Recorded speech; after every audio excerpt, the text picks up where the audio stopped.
Willits City Council Special Meeting Budget Workshop Agenda, July 21st, 2020, today at 6.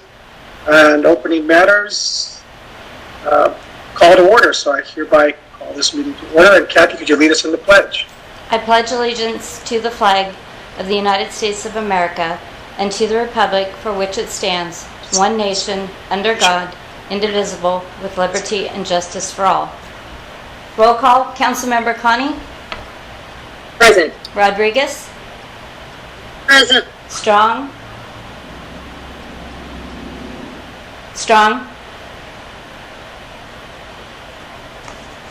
I am here. It's a different technology for unmuting. I'm sorry. Thank you. Councilmember Stransky is absent from tonight's meeting. Mayor Gonzalez. Here. All right. So due to the provisions of the Governor's Executive Order N-2520, which suspended certain requirements of the Brown Act, and the order of the Health Officer of the County of Mendocino to shelter in place, minimize the spread of COVID-19, the City Council members will be participating by teleconference, video conference in this special meeting of July 21st.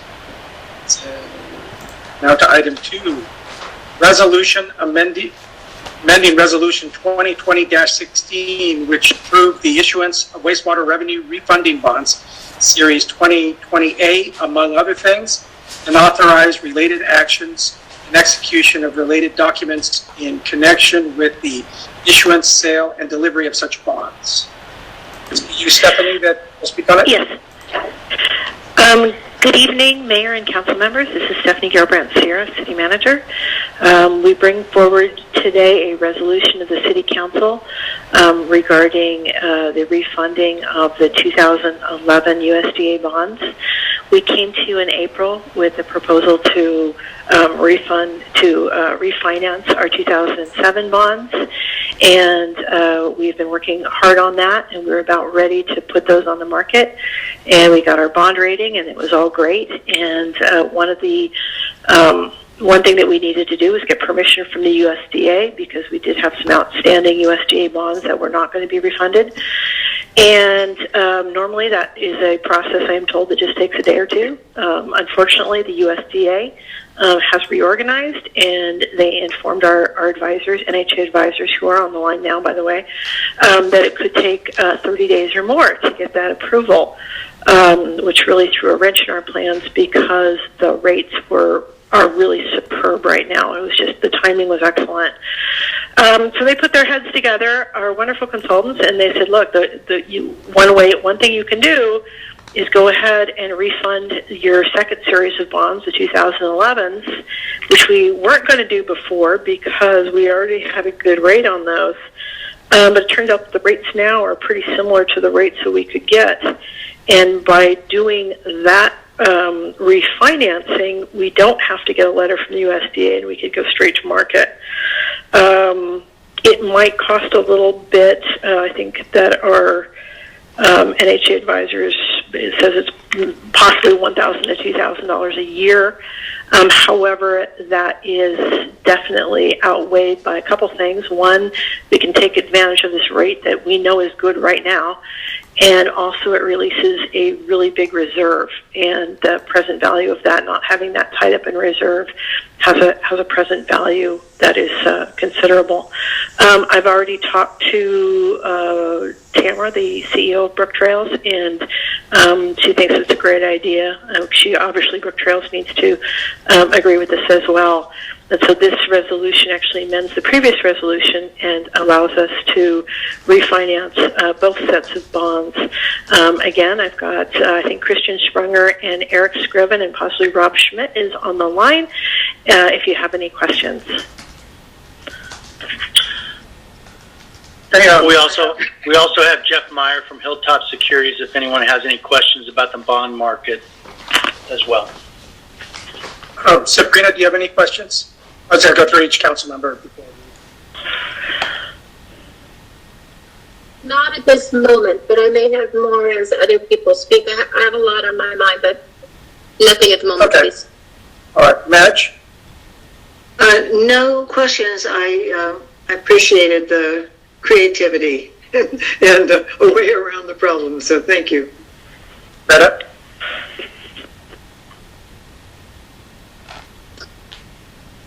Not right now.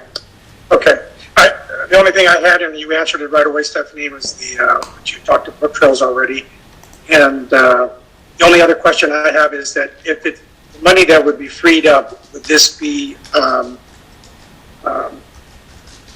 is this water? Yeah, this is wastewater, and it would go into the wastewater reserve.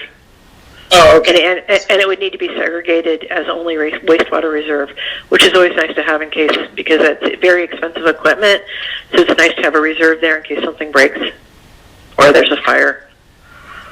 I just remembered, I wanted to ask, if it turns out that the rate that we get once these are on the market is not as good as the other bonds, can we selectively just refinance the ones we want?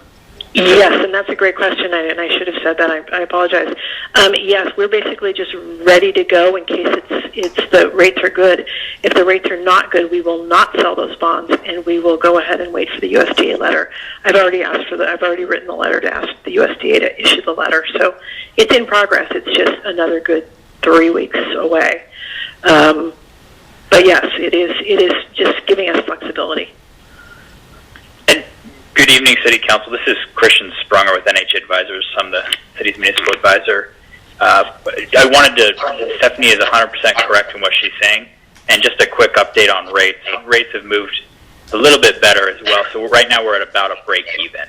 So where a refunding of that loan would result in approximately the same amount annual payment as you currently have. So it's about at a break even net of all costs. So rates have moved in our favor slightly in the past couple of days.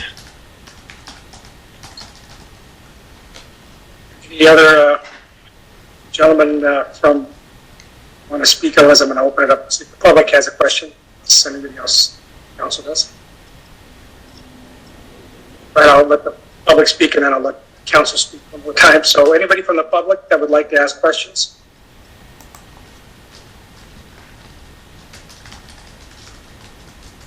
Going. All right, back up to us again. Council members, may I just see your hand up? Yes, I'd like to move approval of the staff recommended action. Okay. Do I have a second or other questions? I have a question. Go ahead. I just want some clarification for my understanding. If we're going to break even, am I correct in thinking that we would not refinance the bonds? No, we would refinance the bonds. What we're looking for is we would not refinance them if the interest rate is too high. So right now the interest rate was just a little bit, the going interest rate was a little bit higher than we have now. They have now dropped, so where it's even to where they are now, and this is, keep in mind, this is the 2011 bonds. The 2007 bonds are the ones that are already ready to be marketed, and those are at 4.5. So if we can get those at 2.5, which would be amazing, we want to jump into the market right now, and we can only jump into the market now if we have both of those bonds to refinance. Does that make sense? Did you just say that in order to jump into the market right now, we would need to refinance the 2007 and was it 2011? Yes. And what was the interest rate again currently on the 2011? This is Christian. The interest rate on the 2011 bonds is a 2.5% interest rate. And in the market right now, that's about exactly what you'd be getting. When I said break even earlier, something that I didn't mention is Stephanie mentioned that there's that restricted reserve that would be released. The break even analysis is just looking at your debt service, what you're paying today versus what you'd pay if we refunded the 2011s. There would, of course, be savings on the 2007 refunding. And in addition, there would be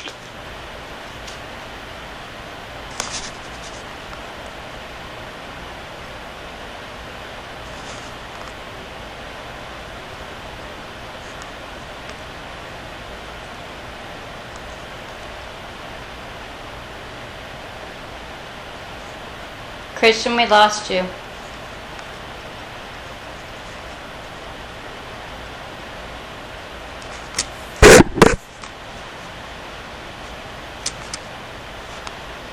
can hear you. Okay, sorry, my mic was off. Other Was there a questions? question? Or? Hesitation over understanding. I understand that if we refinance the 2011 bonds, that it would give us, allowing us more cash flow opportunity. I see that there.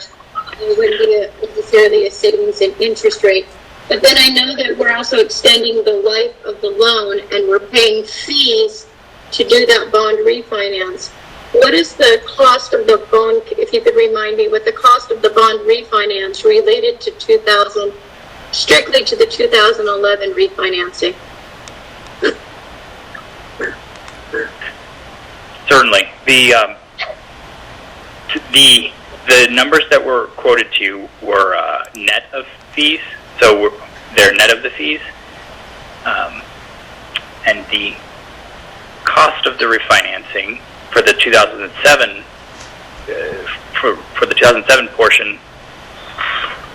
Sorry, I'm doing some mental math in my head, adding it up.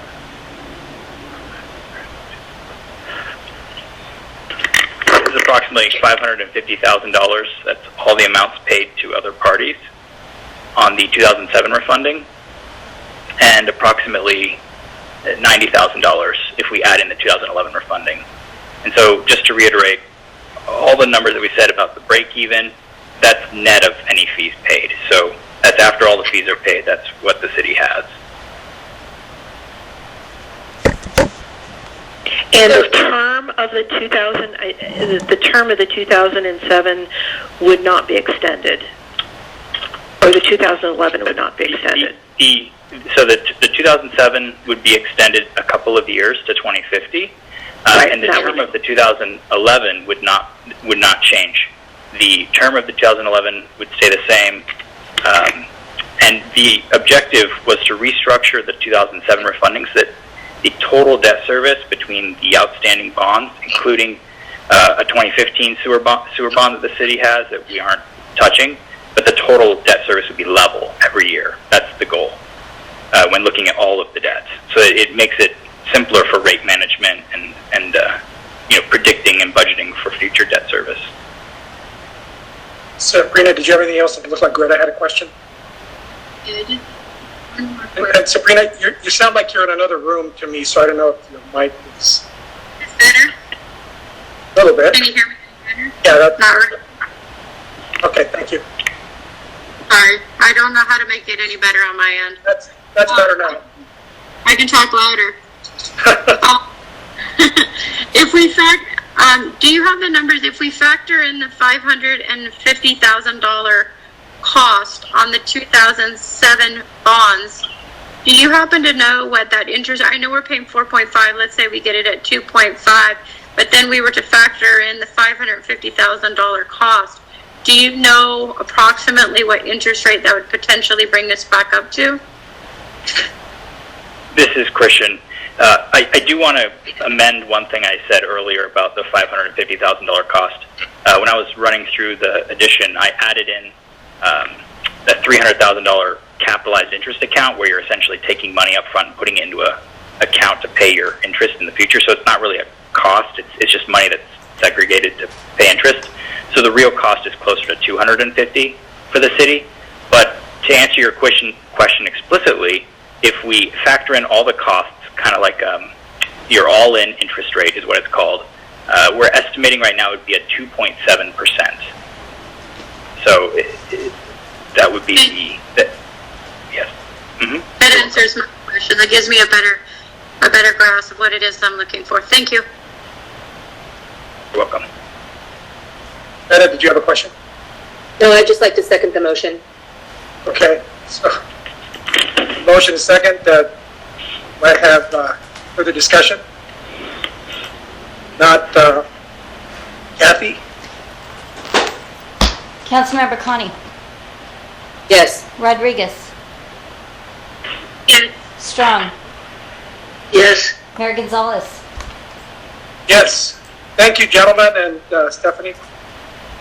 You're welcome. Thank you. We'll get to work. Thank you. All right, I guess we're item 3, general discussion, city business as it relates to COVID-19 public health crisis. And I just put this in the agenda in case someone wanted to bring anything up regarding COVID-19 or any of our previous topics regarding this. I think you all saw that we had an incident at the skate park last week. We've also had quite a surge in COVID cases where we were cautioned to be very careful with our public spaces and to keep people socially distancing. I had received a number of complaints that the skate park was crowded was too crowded at night, and so we were experimenting with closing the park a little early. I believe Kenan is on the line to talk about that. He's actually been out there putting up new signage and really doing some outreach with the kids there. And from what I've heard, it's doing really well. And I don't know if Kenan wants to speak to that. He's here. Kenan? This morning he said he was going to be on. But he may think that... Kenan O'Shea for Public Works. I'm here. Just took me a minute to get my phone off mute. Sorry. I'm sort of new to this distance meeting thing, so you'll have to bear with me. Yeah, we put the awning in, as you guys are aware of. It was well received by the public, and it was featured in the Willits News and the Ukiah Daily Journal. And it was unfortunately vandalized shortly after. Mostly cosmetic stuff, but it's probably going to affect the longevity of it. The benches were being taken from the dog park and relocated to the skate park. So our staff anchored the benches to the ground, and that seems to be working.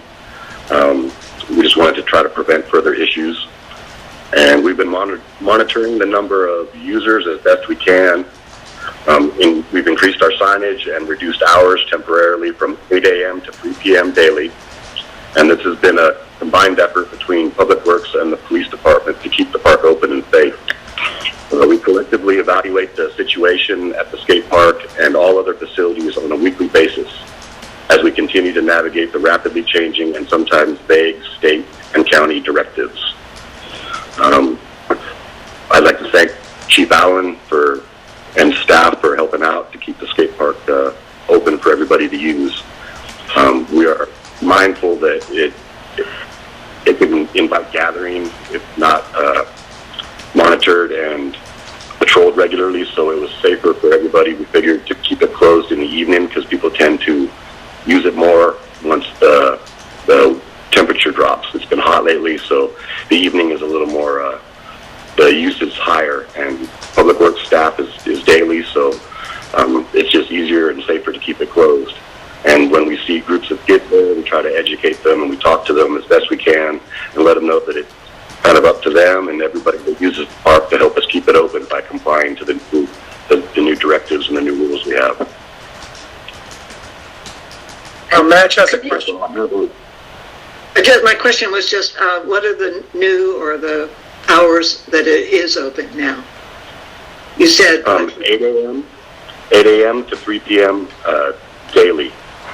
Okay, thanks. And when we engage the patrons and the kids that use the park, we advise that they get their sessions in early and try to beat the heat and just try to abide by the rules, because if they can't, then that forces us to have to take action. And we're starting with education and just dialing it back a little bit, and hoping that that's going to work. So we'll keep you advised of the situation as it develops. And we have a lot of problems with people jumping the fence. I noticed somebody was in there the other day after hours, and I just getting a lot of those issues. We are aware of them when they're presented to us. Like I said, we work early, so a lot of the activity happens in the evenings or after hours, and it's hard for us to monitor for that. Rely on people to use the honor system and follow the rules accordingly, because that's what we're standing on to help keep the facility open. But in the past, that's always been an issue. We've had to close the park before, like for bad weather or for repairs or to do graffiti removal, and sometimes, or more often than not, people just kind of help themselves.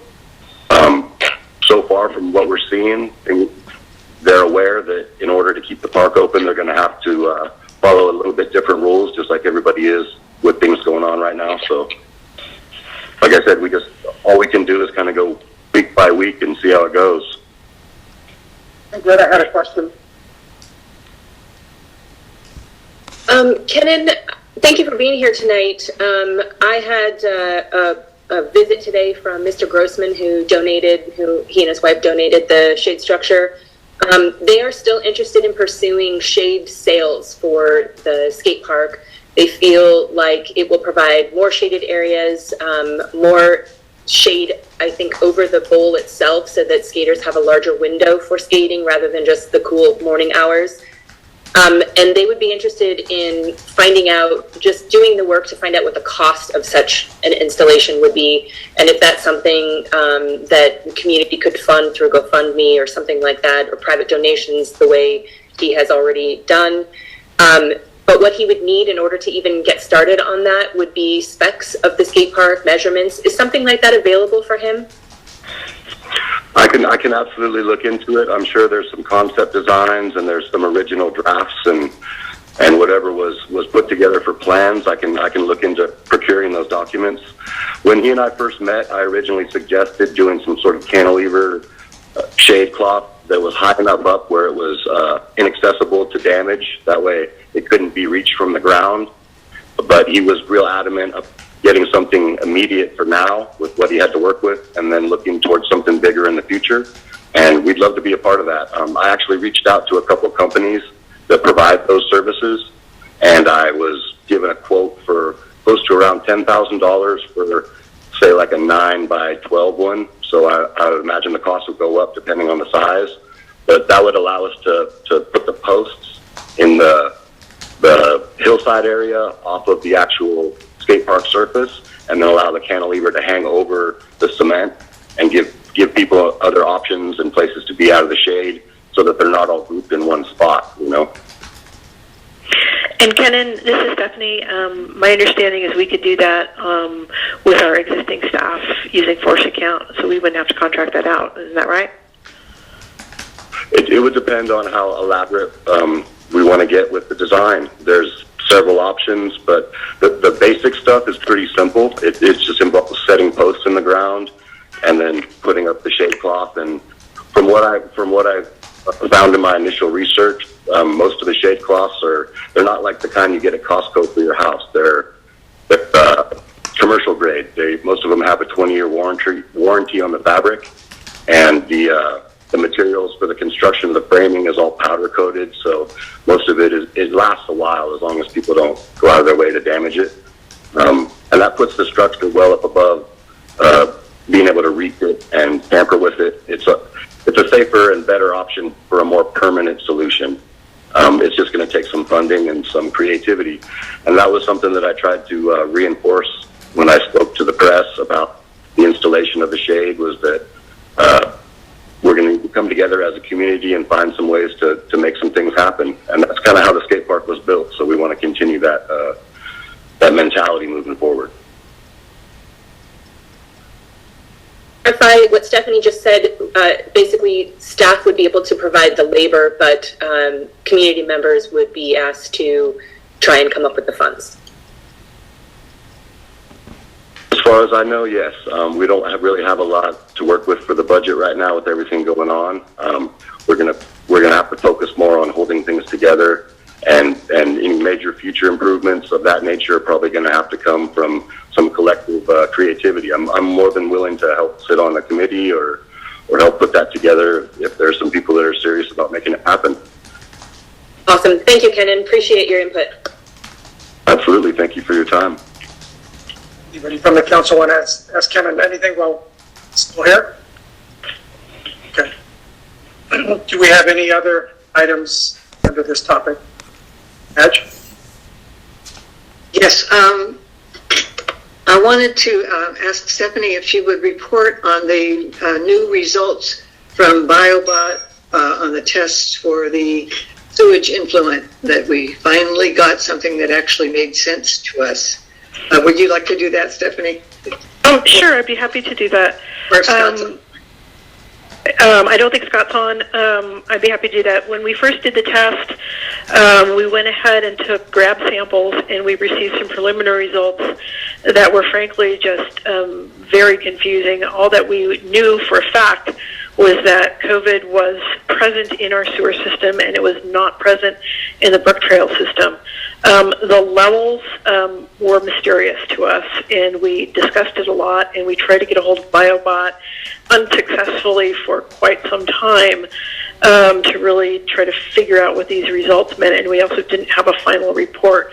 When we did finally get the final report, it actually suggested an extremely high concentration of COVID, which did not correspond with the results of our surveillance testing and the cases that we knew to be existing so far. It just, the numbers did not seem right.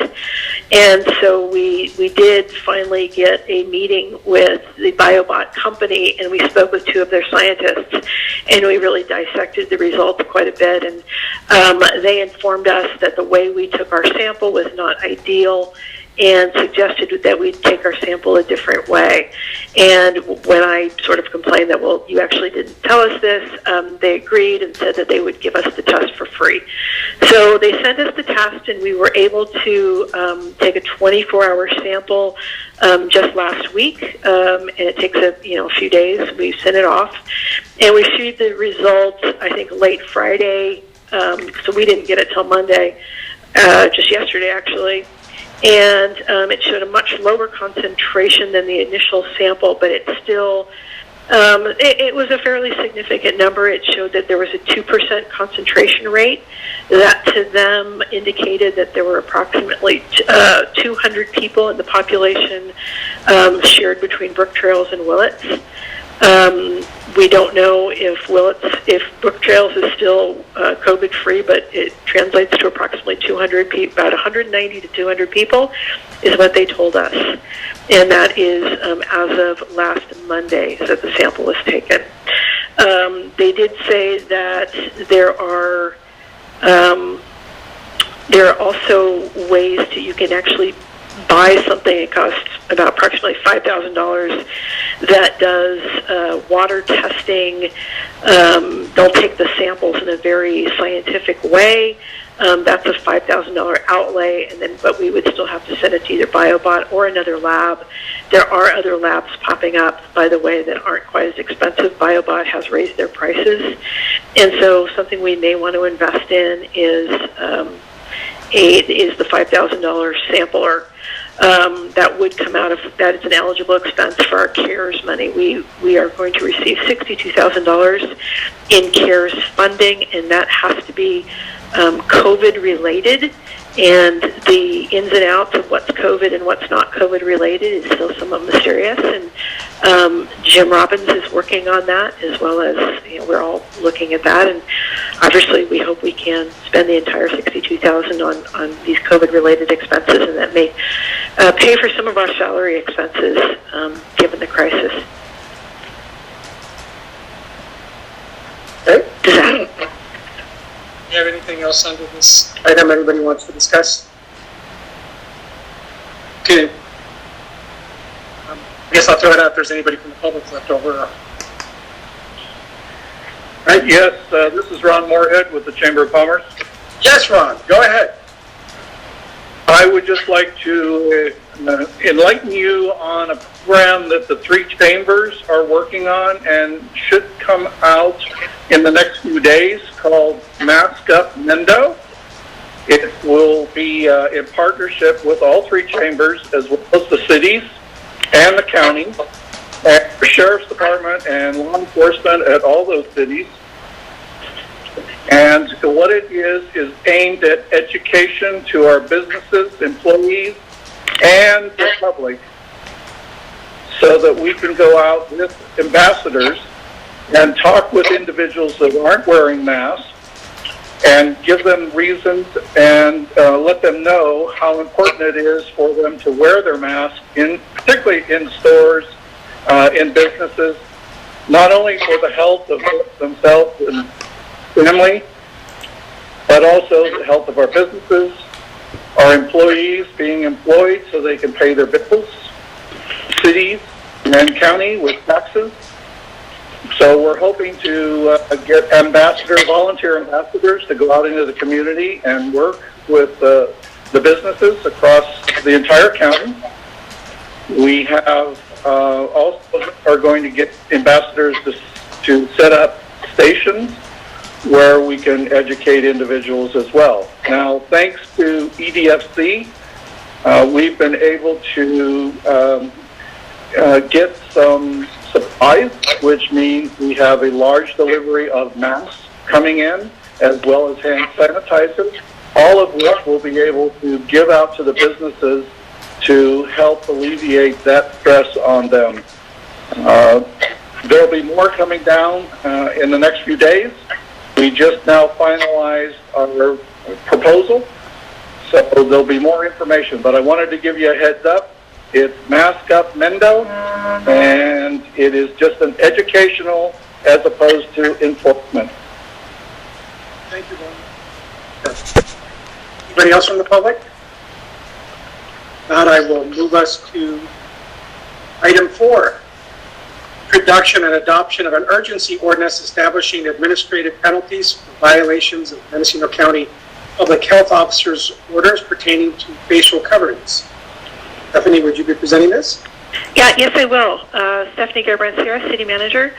And as folks probably know, approximately a week or two ago, the county passed a new ordinance, a masking ordinance, that provided for fines that are more along the lines of infraction for minor offenses of the public health order. And what that is mainly aimed at small fines between $100 and $200 for people who are not appropriately masked. We had a meeting of the city managers in the county in which Sheriff Kendall pleaded with the cities to pass this along with the county so that there could be a uniform ordinance that would concentrate on encouraging people to mask up. And so I brought this to you today. It is not the various cities, both Point Arena and Ukiah, passed the identical ordinance that the county did, and the city of Fort Bragg did not, because and all of the cities in the county passed the emergency ordinance that allowed for the very high fines, that up to $10,000 fines, and all the way down to all kinds of different infractions, the mass gatherings, and the various things that you could cite people for, and it would allow various people in the city that were not police officers to be able to enforce that. The city of Willits did not pass that, and I know that there was resistance to that. So I took the masking ordinance that was passed by the county, but I looked at it and I realized that it also had the $10,000 fines and the misdemeanors and the sort of the heavier penalties. So I tried to excise all those out of this ordinance so that it would leave just the ability to cite somebody for an infraction, and with a low level of fines, along with an appeal process, the same appeal process that they had. So this is not the same thing the county passed or that the other cities have passed. It is a much reduced one. However, it was pointed out to me today by Councilmember Rodriguez that Section 7A, that is actually where it had all the heavy-duty stuff about the $10,000 fines and the misdemeanors and all that. I took out all of that, but I did leave it the statement which said violation of the public health order shall be a misdemeanor. The only reason I didn't take that out is, as a matter of law, I believe the government code makes violations of the public health order a misdemeanor, so it's not like the city of Willits can undo that. But at the same time, I don't think we have to have that line there. And I talked to Jim about that, and I'm just kind of throwing that out there. The main intention of this was only for infractions, and only to help with the enforcement of folks who, for when you go into a business and they just, people refuse to wear masks, and it's sort of a continuing problem, and we get complaints. So it gives us a tool to use. And if you have any questions, I know I sent it to Jim as well, and he's on the line as well. The question I agree with I agree with Stephanie's summary of this. Section 7A does state that a violation of COVID-19 order shall be a misdemeanor or a public nuisance. And then in the following paragraph B, it talks about how it's going to be enforced in Willits. And there's nothing in Section B that says that we're going to enforce this as a misdemeanor criminal matter. Instead, it's going to be the way we enforce every other nuisance in the city, which is by way of a civil penalty or administrative citation. So Section 7A merely is a true statement that under the government code, a violation of this order is a misdemeanor, alternatively a public nuisance, but that's not, but we're not going to be prosecuting this as a misdemeanor.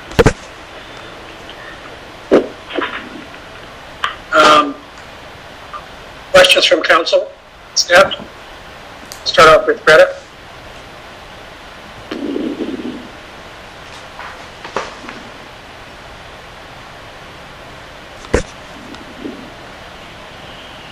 Okay, yeah, looks like pass on Greta for now. Madge? I think that we all agree that 99% of getting folks to comply with the health orders is voluntary, and it's a cultural acceptance that this is what's really best for the entire community, and that if you care about your neighbor or your colleague that shows up at the store or whatever, that this is the right thing to do. So I really appreciate that the chamber is going to be doing an educational campaign. That's great. But I also think that in a situation where we have somebody really flagrantly or hostile refusal and causing, really other people to be in a threatening situation or a high-risk situation, it also just sends the message that we, the city government, take this seriously, and that we want to encourage people to comply. And so having an ordinance in our kit, if we needed it, is a way to say this is really important. I sincerely hope that we have extremely few cases where we need to actually issue any citations, but I think we haven't been sending, we as a city, but certainly at the higher levels of government, haven't sent a clear message that this really is in the public's interest and it's important. So I hope we will pass this. On to Sabrina. Yeah, I'm here. I just want to say that I know that there's a lot of controversy behind the science of whether masks are good or do anything. But I believe that it's in the community's best interest to side on the side of caution, and I do believe that it is in the best interest of our community to wear masks. I've heard from many people in the community for and against, and I respect their opinions on both sides, but I feel that it's important that we pass this. My only issue with this is if we could simply strike that word misdemeanor from 7A, I could pass this tonight, but I have a lot of reservation about misdemeanor. I know what the intent is, but I've talked extensively before about how important the wording of the document is. I don't want any misunderstanding or now or later about whether or not this city will treat this as a misdemeanor. A misdemeanor has, potentially lifelong impacts on anybody who should have this off the record. It can preclude them from many jobs right here in our community. So if we could strike that, just that one word, I believe that I could vote in favor of this item on the agenda today.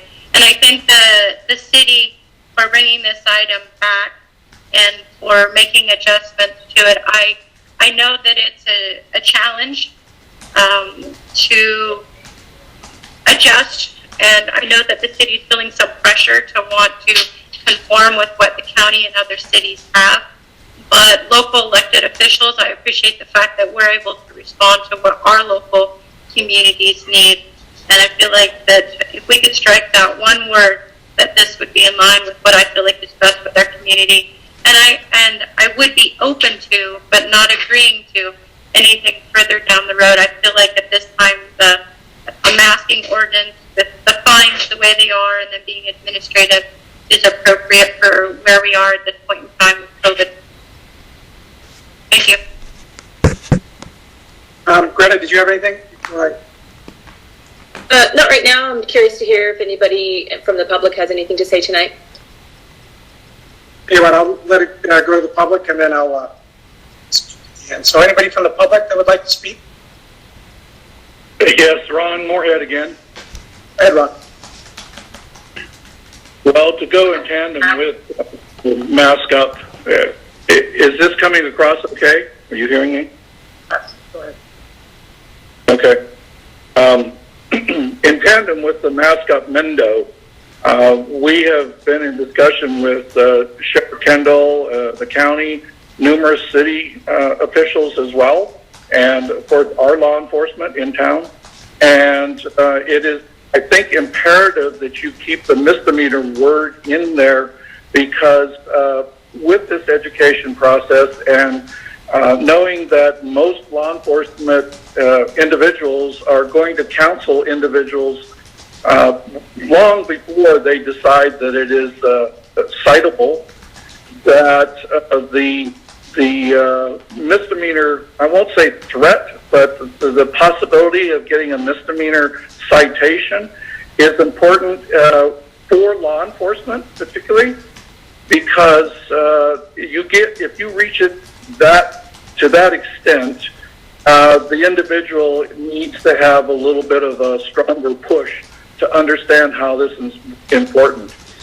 And part of what I have seen across the board, and I think most of you have, that with the opening up of the county, we've seen a remarkable increase in testing as well as cases.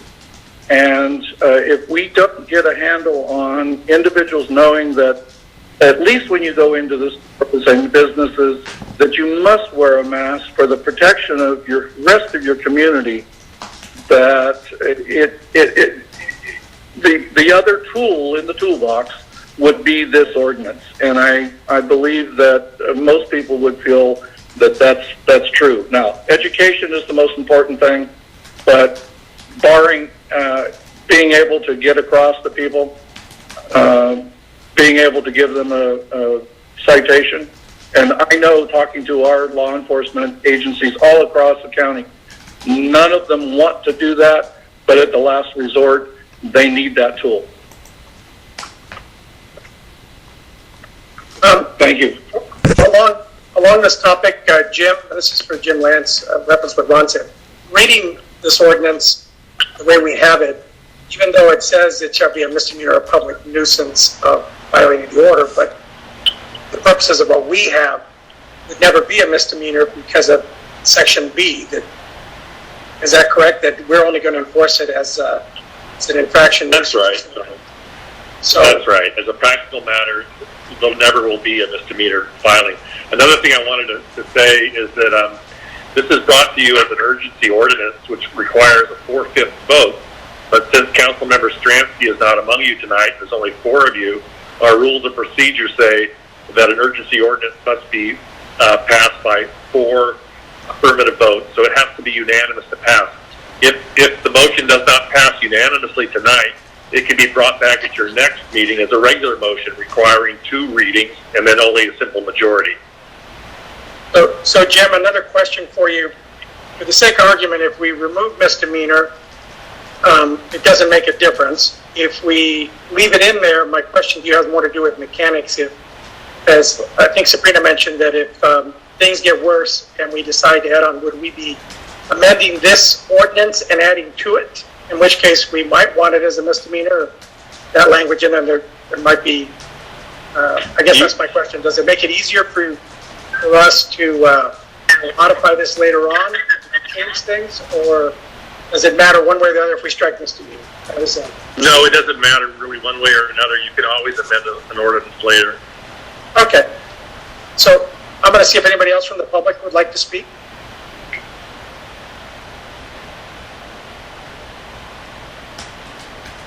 Going. Okay. Retta? So here's how I'm looking at this.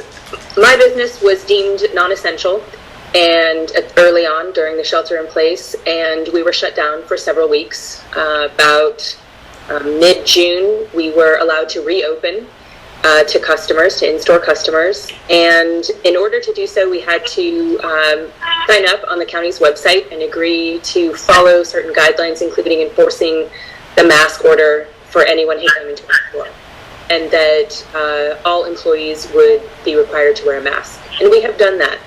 We have, in the almost full month now that we've been open to customers, had only 2 people who either refused to wear a mask or took off their mask in the store.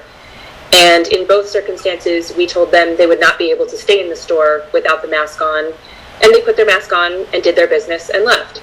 So overwhelmingly, people are coming into my store wearing a mask, and it doesn't seem difficult to enforce. And so I really don't think that passing this ordinance is in any way taking away people's rights, when the vast majority of people in my circumstance are gladly following it because of their concerns to keep themselves and their neighbors safe. So if my business can deal with this, then I think every other business in town should be able to deal with it too. It's just the situation we're in. Wear your mask, mask up, Mendo. Let's get this done. All right. I just want to add that, like, based on what Jim said, if it makes Sabrina more comfortable to strike the misdemeanor for now, I'm okay with that. I would second that. I did speak with Jason Wells today and said, what's the opinion of the hospital? Obviously, they say, and their chief of staff, they basically say they would urge us to support this. Jason says they've got 3 deaths, we're up to 217 cases, and then I guess on a sidebar, today I was walking into Safeway and watched 2 people just walk right in without masks. They didn't look like they were older or had breathing problems, and at the other end of town, I was at the grocery outlet, and they have these signs that basically it says in Mendocino County, masks are required. Please wear a mask, etc. You'll be asked to leave. And kind of saw 100% compliance in that store. So to me, it's obvious that we need a little something more, but especially with folks like Ron out there in the education, I kind of. And I'll just lastly, I see Madge wants to say something, but I'll just say that we've had a couple letters come in. I think one saying don't, and the rest of them saying basically pass something. And most of the people I've talked to, they want us to pass something. So, Madge, go ahead. So yes, I'd like to move approval of the item, and if the only way we can get Sabrina's vote is to strike that word, as long as we can revisit it if we have to later. But I think it, as Jim said, in reality, we're not planning to do that anyway, so it doesn't substantively really change. But it means that the city would go on record of having an enforcement mechanism and taking this seriously. So I move approval with, and Sabrina, please correct me if you're willing to leave that word in. I think it makes it stronger, but in deference, if you want us to have that out, I will make the motion without that one word. And the or. And this is Stephanie. I'm going to clarify. What we can do is basically take out the sentence in 7A, and then the 7B becomes 7A. I think technically that's what we're looking at. Okay, I move it as that, unless Sabrina can go with that. Thank you. I appreciate the board's patience, the council's patience in adjusting the wording. I really do.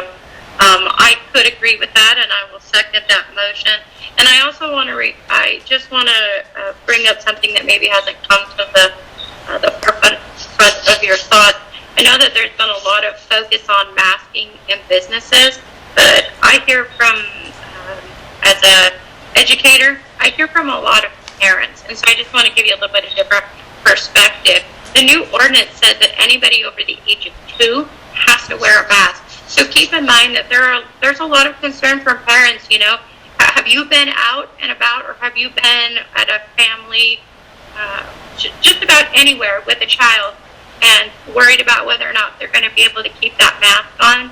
It's a genuine fear that, you know, what happens if the child takes the mask off? What if you take them to the grocery store because you're a single parent and you don't have, people say, oh, leave the child at home.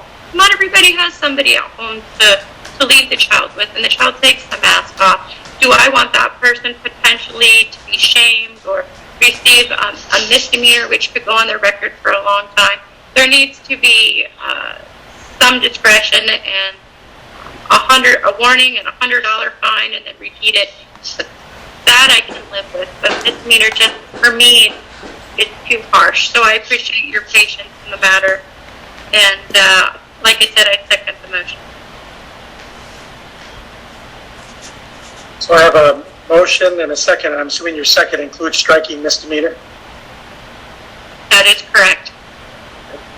So motion and a second, striking misdemeanor, making 7B, 7A. And so there's any further discussion? So at this point, I would call for the vote. Kathy?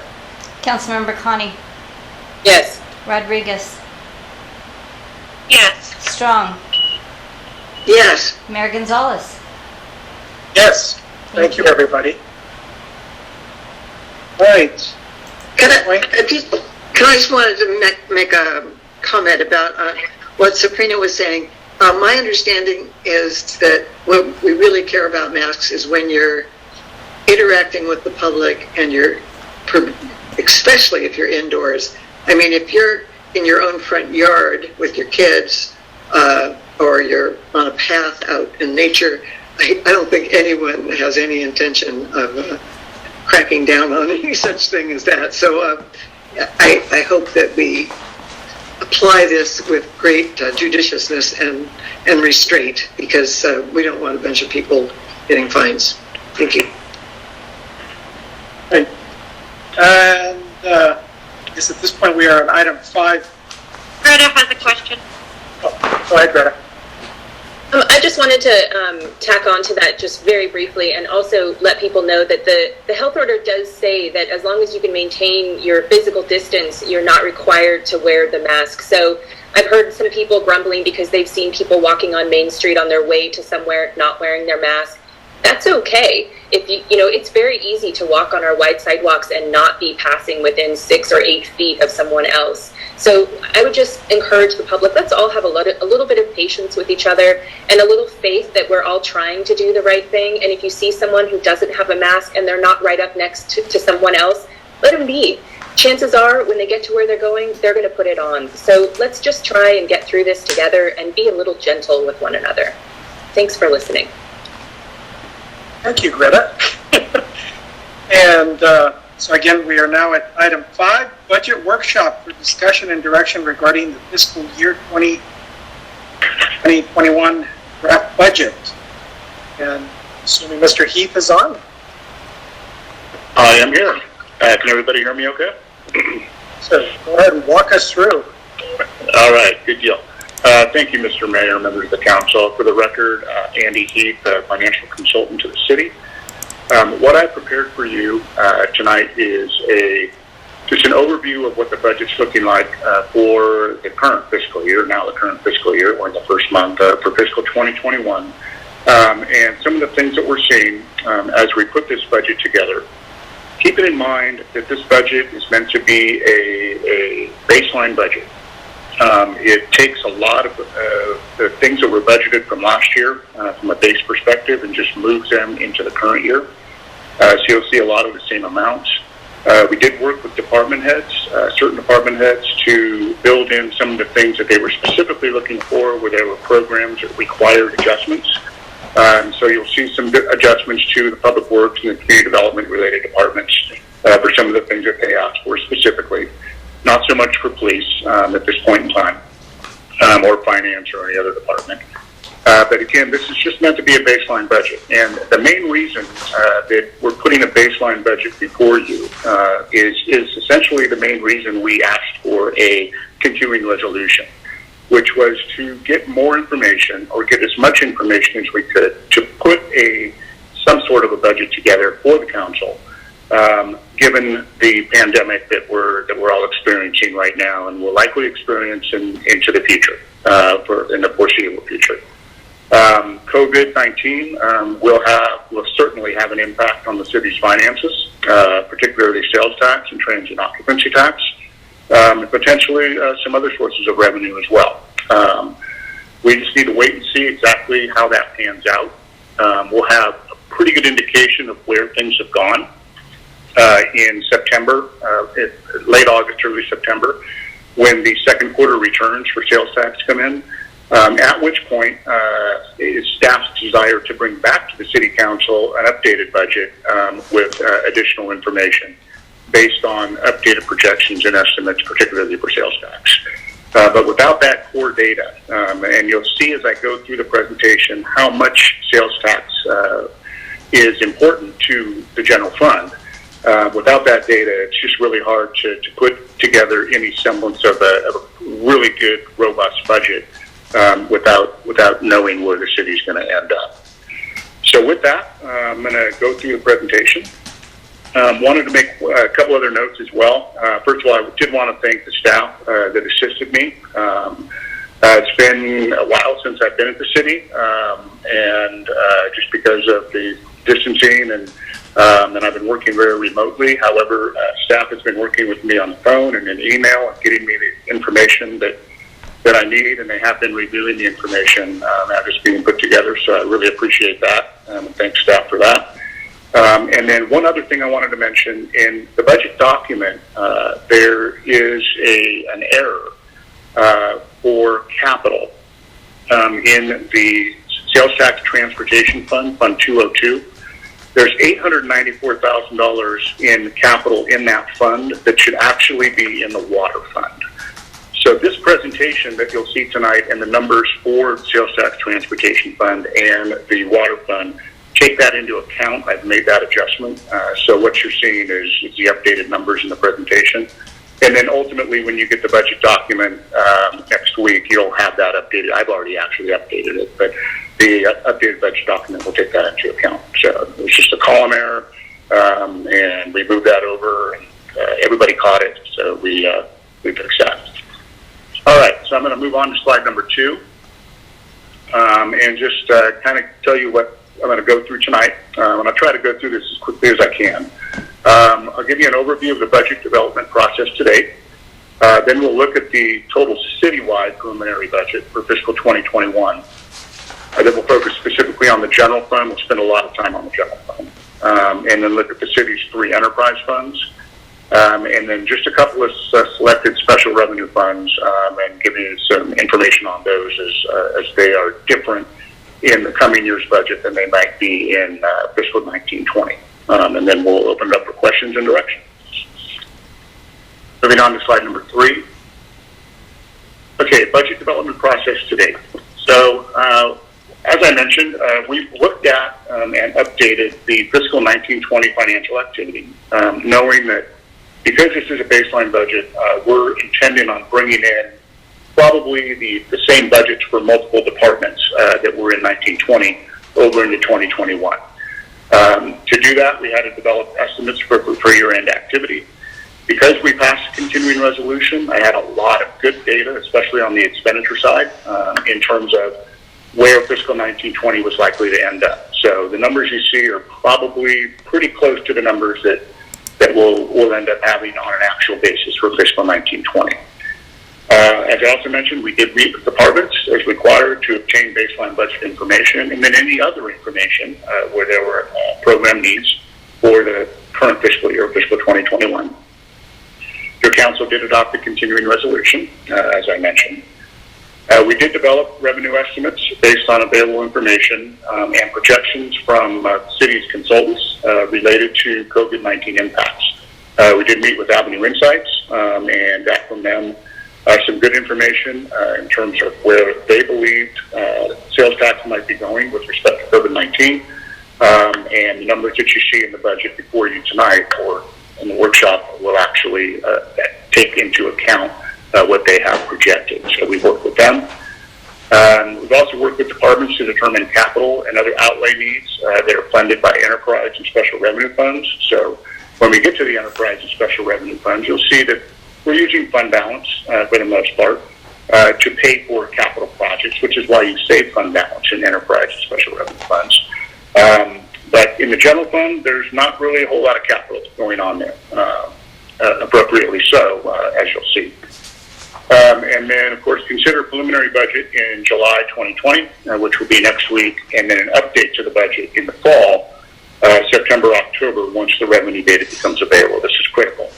Things will change, and we will be bringing that back to you when we get to that point. Slide number 4. So this is your citywide budget. Just a couple things I want to call out on here. You can see underneath the expenditure column, from a preliminary budget perspective, the total appropriations citywide are about $17.9 million. Okay, and you can see that the ending excess deficit for all funds is about $2.9 million. Of that $2.9 million deficit, $671,000 of that is in the general fund, and we'll go through why that is. And ultimately, if we pass the budget and everything comes to fruition the way it's in this budget today, $4.7 million in revenue simply isn't enough to cover $5.4 million in budgeted expenditures in the general fund. So you're going to have a deficit of $670,000. What that's going to do is leave you with about $1.5 million in fund balance, which is essentially only little over 2 years left at these rates. So we've got to really look at what is causing some of these systemic issues. And we need to understand that in one slide that I'll show you later, a lot of this deficit is related to COVID-19. So if you take COVID-19 out of the picture, you still have a deficit, but it's certainly not $671,000. If you look at some of the deficits in the other funds, particularly the enterprise funds, wastewater and water, and then your special revenue fund for sales tax transportation, you see there's deficits there.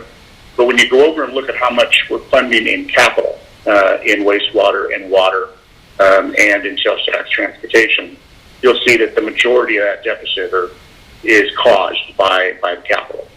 And that's simply because you save up money over time in enterprise funds and certain special revenue funds to fund larger capital projects, or you have capital project carryovers from year to year. And that's what you'll see from 1920 into fiscal 2021.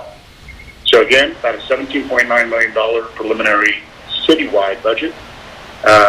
Your ending fund balances in all funds will be about $11.4 million, and the total capital for the year is about $5.8 million. Okay, I'm going to slide number 5. Okay, looking at your staff. Okay, so these are all the citywide staffing full-time positions that are funded as part of the preliminary budget. Okay, so these are the staff members that cover all services in the city. Okay, regardless of how they're funded by certain funds. We'll go through that in a minute. So you can see there you've got 51.2 positions, and that does include the city council as employees, five of you. And then you have 10 positions specifically dedicated to wastewater and water enterprises. And then you have the rest of the positions dedicated to the departments within the city. Within the 2021 staffing, when this budget was put together, there were 7 vacant positions that are funded. Okay? So that means for the whole year, July 1st through June 30th, there's adequate funding in the budget to cover the filling of that position, assuming it would be filled July 1st. So if some of these positions aren't filled by now, you're already going to have some salary savings accruing to the bottom line. and eating into that deficit and making it less. But positions that are funded, that are vacant, would be police chief. You have a contract police chief. A finance director. You have a contract finance director. You have an associate engineer. There's police officer position that is specifically funded by a COPS grant. And the COPS grant is it's a grant that's been given to the city, but not specifically approved by the city council yet. Andy, I'm going to jump in here for just a second. This is Stephanie. Sure. And explain the COPS grant, because we haven't had a COPS grant in quite a while. The COPS grant is something that we were told that we could have if we accept it. We have not formally accepted it. And I wanted to bring this to sort of highlight it to council, because what it does is it funds a police officer, a new police officer position. And as you may have recalled, we had a frozen position, so it could fund that. And it gives a full funding for 3 years. However, the city has to promise in the 4th year to fund it ourselves and not reduce positions. And so it comes with sort of strings attached. And I wanted to make sure the council was aware of that before we accepted the COPS grant, because we would be on the hook for that on the 4th year. The associate engineer is something we've also been using contract services as well, because we have not filled that position. But we have been using contract services in the past year. And I just wanted to bring those out. So, yeah, and on the COPS grant, with this budget, there is a source and a use for the same amount built in. So this budget assumes that you, to the extent you fill the position, you have a grant to offset it. So it wouldn't make a difference one way or another way if it's filled budgetarily, but it's there on the source and use side for the same amount. Could I ask? Okay, so, this is Madge Strong. I wanted to just ask, at what point does the city council need to decide about the COPS grant? Is it not something we decide in the budget itself? It is something that I would want your okay for. It's not something that the council has to approve formally, but I would like some direction on it, whether or not to accept it, because if we accept it, we are on the hook for it for the 4th year. So I would love to have some direction on that. And one more follow-up. By when could we make that decision? Because if we don't have additional revenues, then I don't think we could make that 4th year promise. But if we could wait and know whether we have more revenue, it would be a good idea. So yeah, I think we do need to make a decision by the time we pass this budget. I need to know about the COPS grant. Thank you. Okay. One other thing I wanted to point out with the full citywide staffing is that parks and swimming pool staff are for the most part, all part-time or indirectly allocated. The swimming pool, if you looked into some of the budgets in detail, you'll see that the swimming pool budget, at least on the staff side, went up quite a bit, and that is only because that the part-time individuals that provide services to the swimming pool are budgeted at a fixed amount of part-time hours. All of them are budgeted at that same amount. So essentially what the swimming pool budget represents is a worst-case scenario. From the staffing perspective, if you used all the staff all the time, which it looks like you really never have, but they have to budget it somehow, so that's the way the budget was put together, which is why that budget goes up just a little bit. And also with the swimming pool budget, since pretty much everybody is paid minimum wage, every time we have a minimum wage hike, that goes to the pool. That is true as well, yes. Yep.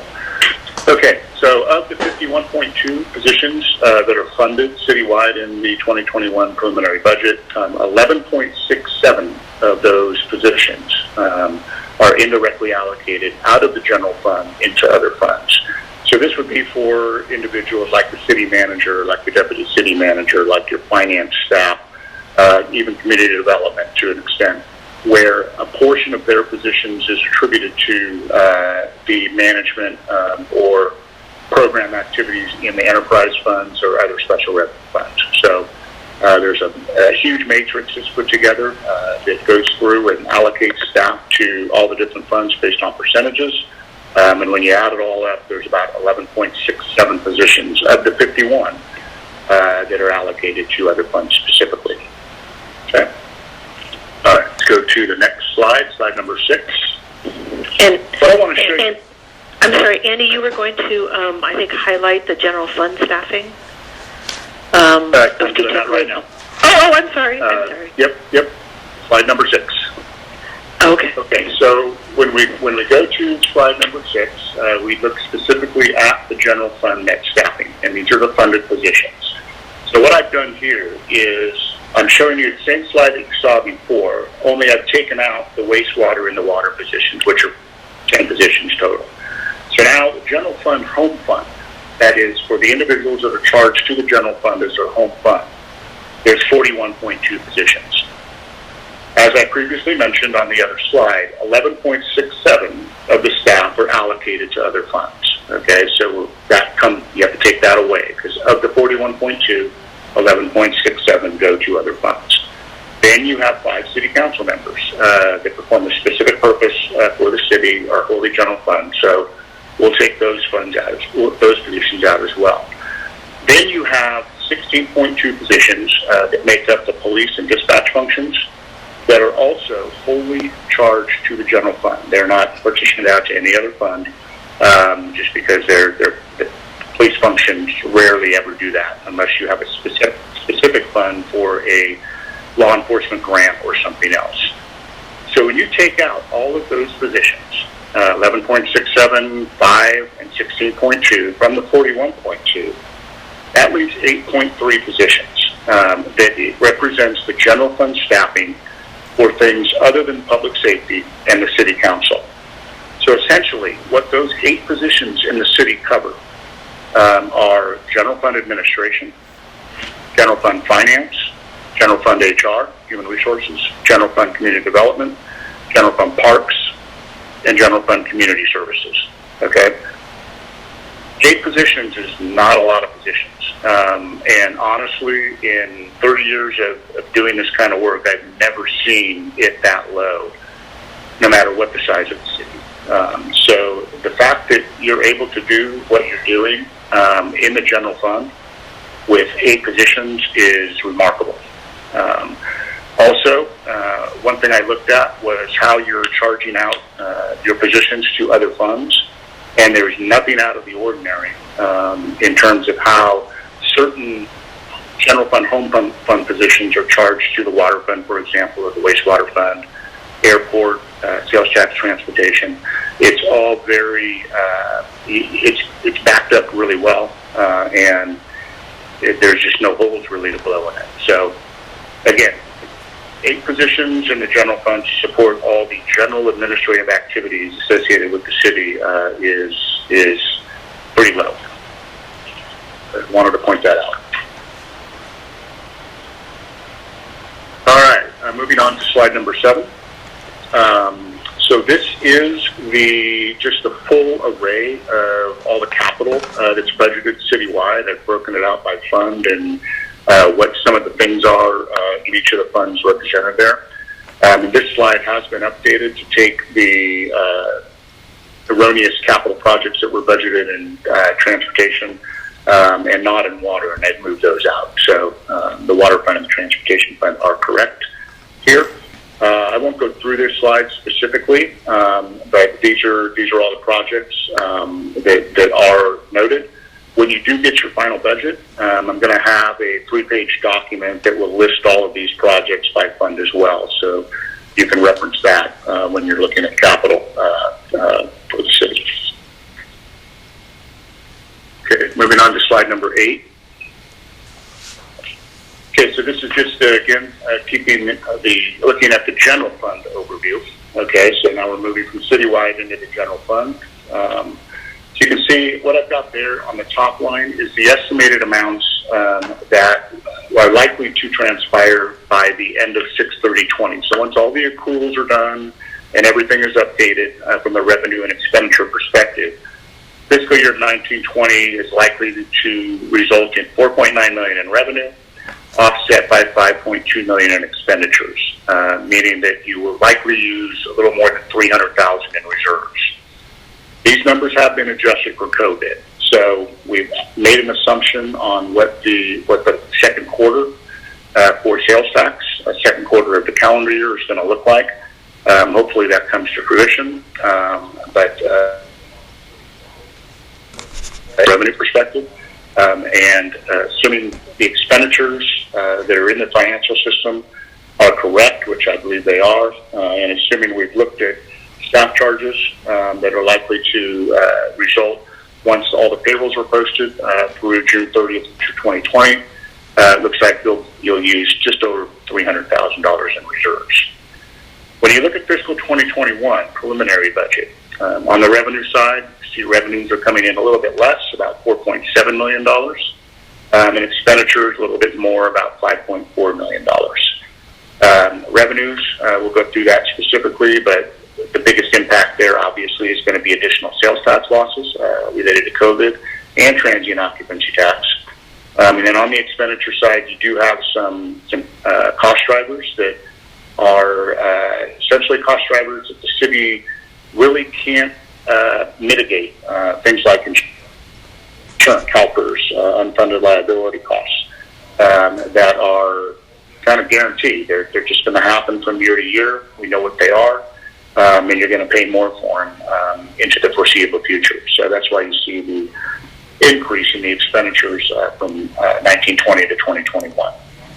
Nonetheless, if you look at 1920 and 2021, you can see that you are likely to use $300,000, as I mentioned, in reserve for 1920, and then with this preliminary budget, $671,000 in fiscal 2021, specifically. Okay, I'm on slide number 9 now. Okay, so these are the general fund revenues, about $4.7 million in general fund revenues. You can see that the majority of those revenues come from taxes, where taxes makes up a lot of different types of taxes: sales tax, property tax, transient occupancy tax, cannabis tax. Of those taxes, that represents 66% of the budget. So just about 2/3 of the budget comes from the collection of taxes, which is your largest discretionary revenue source. Sales tax is the largest at 41% and represents about 27.1% of the total budget on the revenue side for the general fund. One thing that I have built in that I wanted to let you know is property tax growth.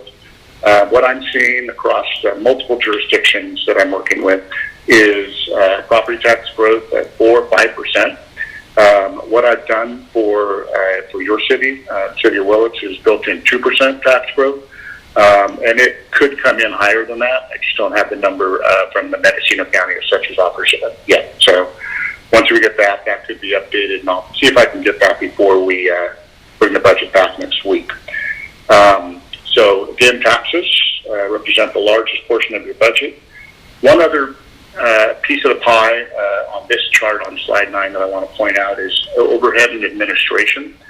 So you can see that $581,000 in revenue is coming into the general fund, essentially from other funds, to cover a share of the cost of things that represent overhead, building maintenance, for example, insurance, for example, other administrative costs, for example. So all of those costs are added up and then partitioned out to other funds consistent with your overhead plan.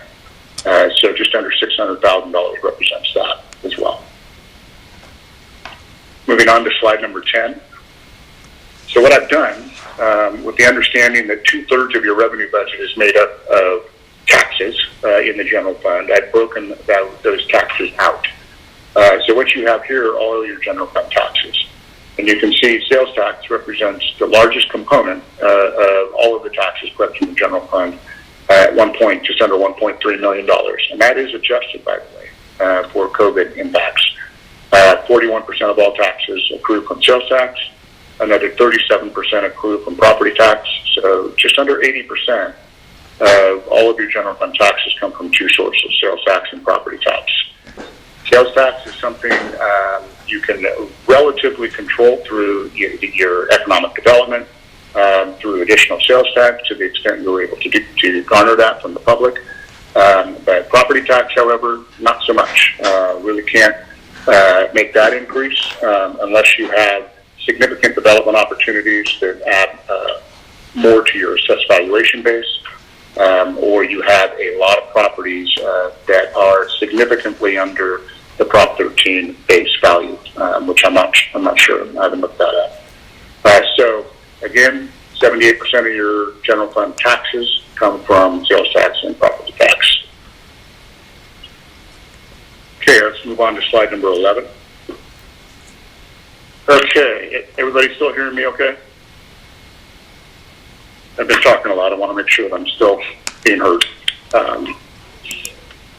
Okay, general fund revenues for COVID-19 impacts. So what I wanted to do is show you how much the general fund has been adjusted, essentially downward on the revenue side, for the COVID-19 impacts that we're estimating for fiscal 2021. So in the aggregate, we expect sales tax to be about $282,000 less than it otherwise would have been if COVID hadn't come about. Transient occupancy tax about $55,000, and then your Prop 172 sales tax about $9,000 there, because that is a sales tax. There's also a reduction in your sales tax transportation fund, and I want to say that was about $50,000 or so. Okay. Can't remember off the top of my head. But the total annual reduction in the general fund is just under $350,000. So keep in mind that the $671,000 deficit includes this reduction. So to the extent you didn't have a COVID impact reduction of revenue, then you would have, like you have for fiscal 1920, at least projected about a $300,000 deficit in fiscal 2021. Okay, slide number 12. Just looking at some general fund notes. Some of these things I've already mentioned. The preliminary budget does include negotiated salary increases for applicable employees of 2%, so that has been built into the budgeted numbers.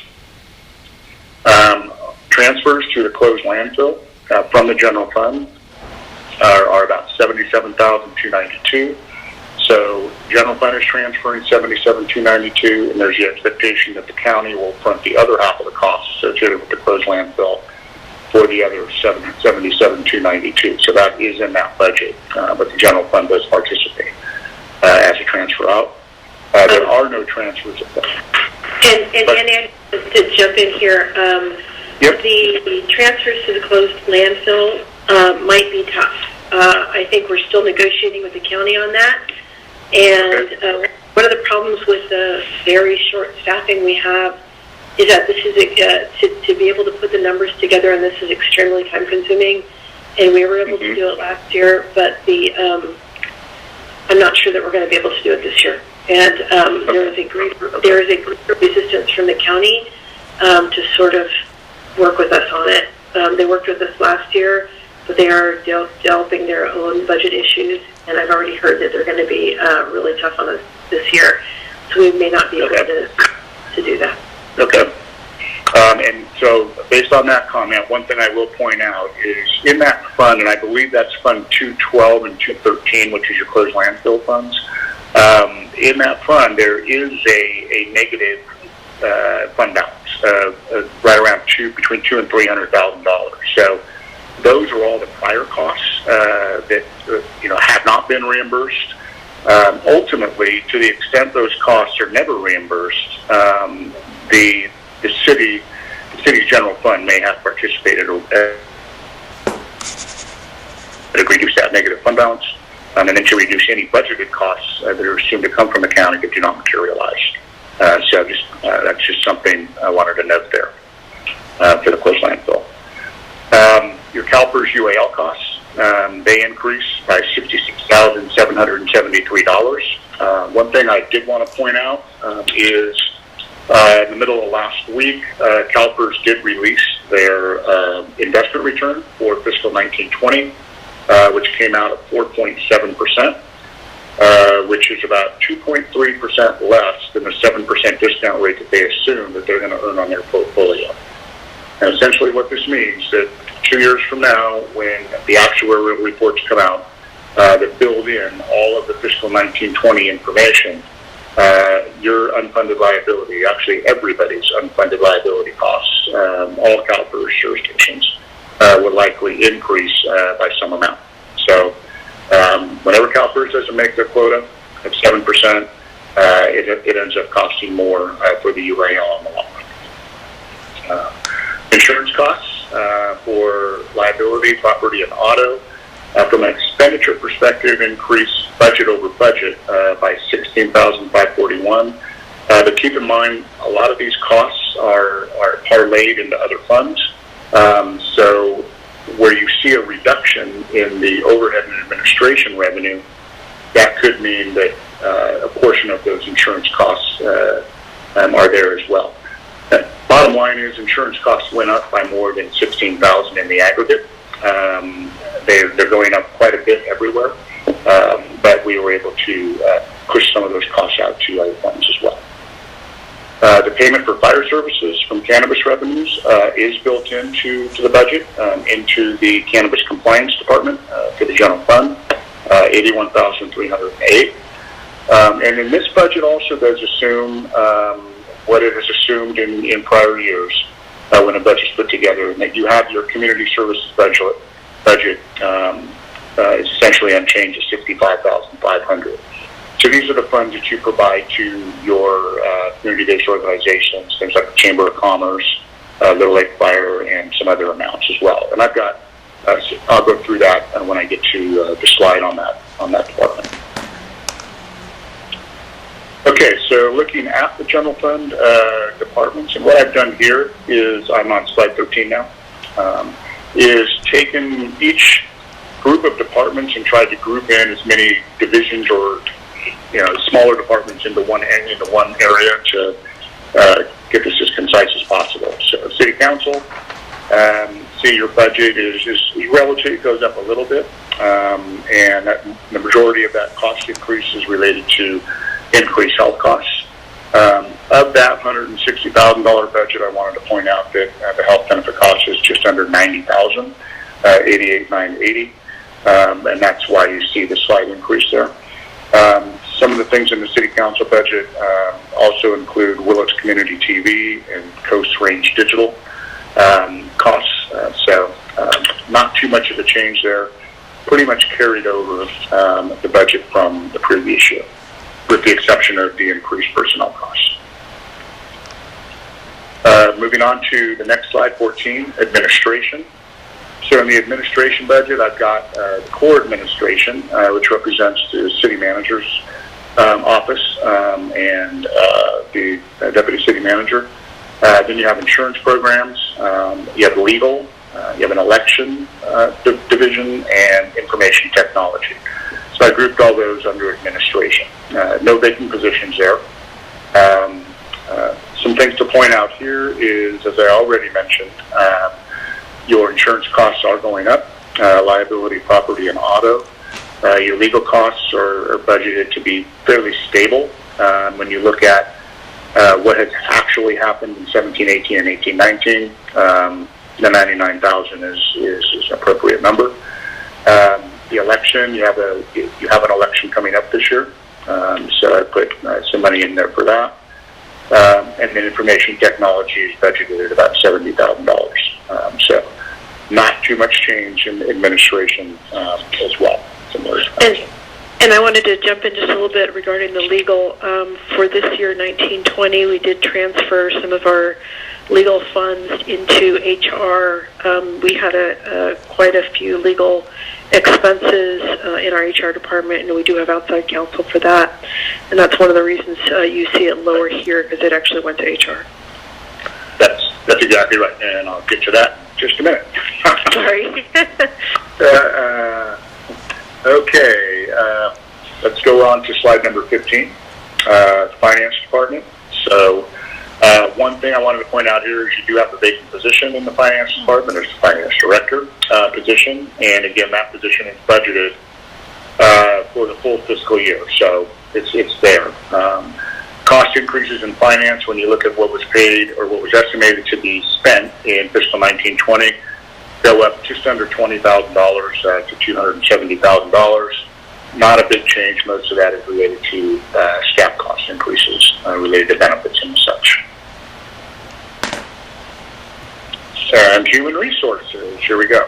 So human resources, even though you have one position in human resources, which is filled, you see the budget going up by about $25,000 or so to $211,000.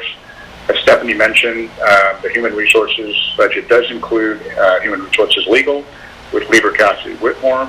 It includes certain testings that are done for recruitment purposes, settlement payouts, and your payroll fees are also in the human resources budget as well. So one of the reasons it's going up also in 2021 is because of the ADP payroll fees that you're paying. Okay. Moving on to slide number 17, community development and planning. This consists of the planning, code enforcement, cannabis compliance, and building and safety. And I want to say that there is an error on this slide. Division number 1011, code enforcement, in the purple box underneath preliminary 2021, there should be a number there, okay? So it should be 33,340. So a little bit more than what it is for estimated for fiscal 19-20. So that's a mistake, and I apologize for that. So planning, the planning division does include a $20,000 budget for cost recovery projects. So these are projects for which the city ultimately receives 100% reimbursement for. So if the money is spent, we're going to get it in revenue on the other side. So it's offset in planning fees in the general fund on the other side. But we have to have the ability to pay it out from an appropriation, so that's why it's appropriated here.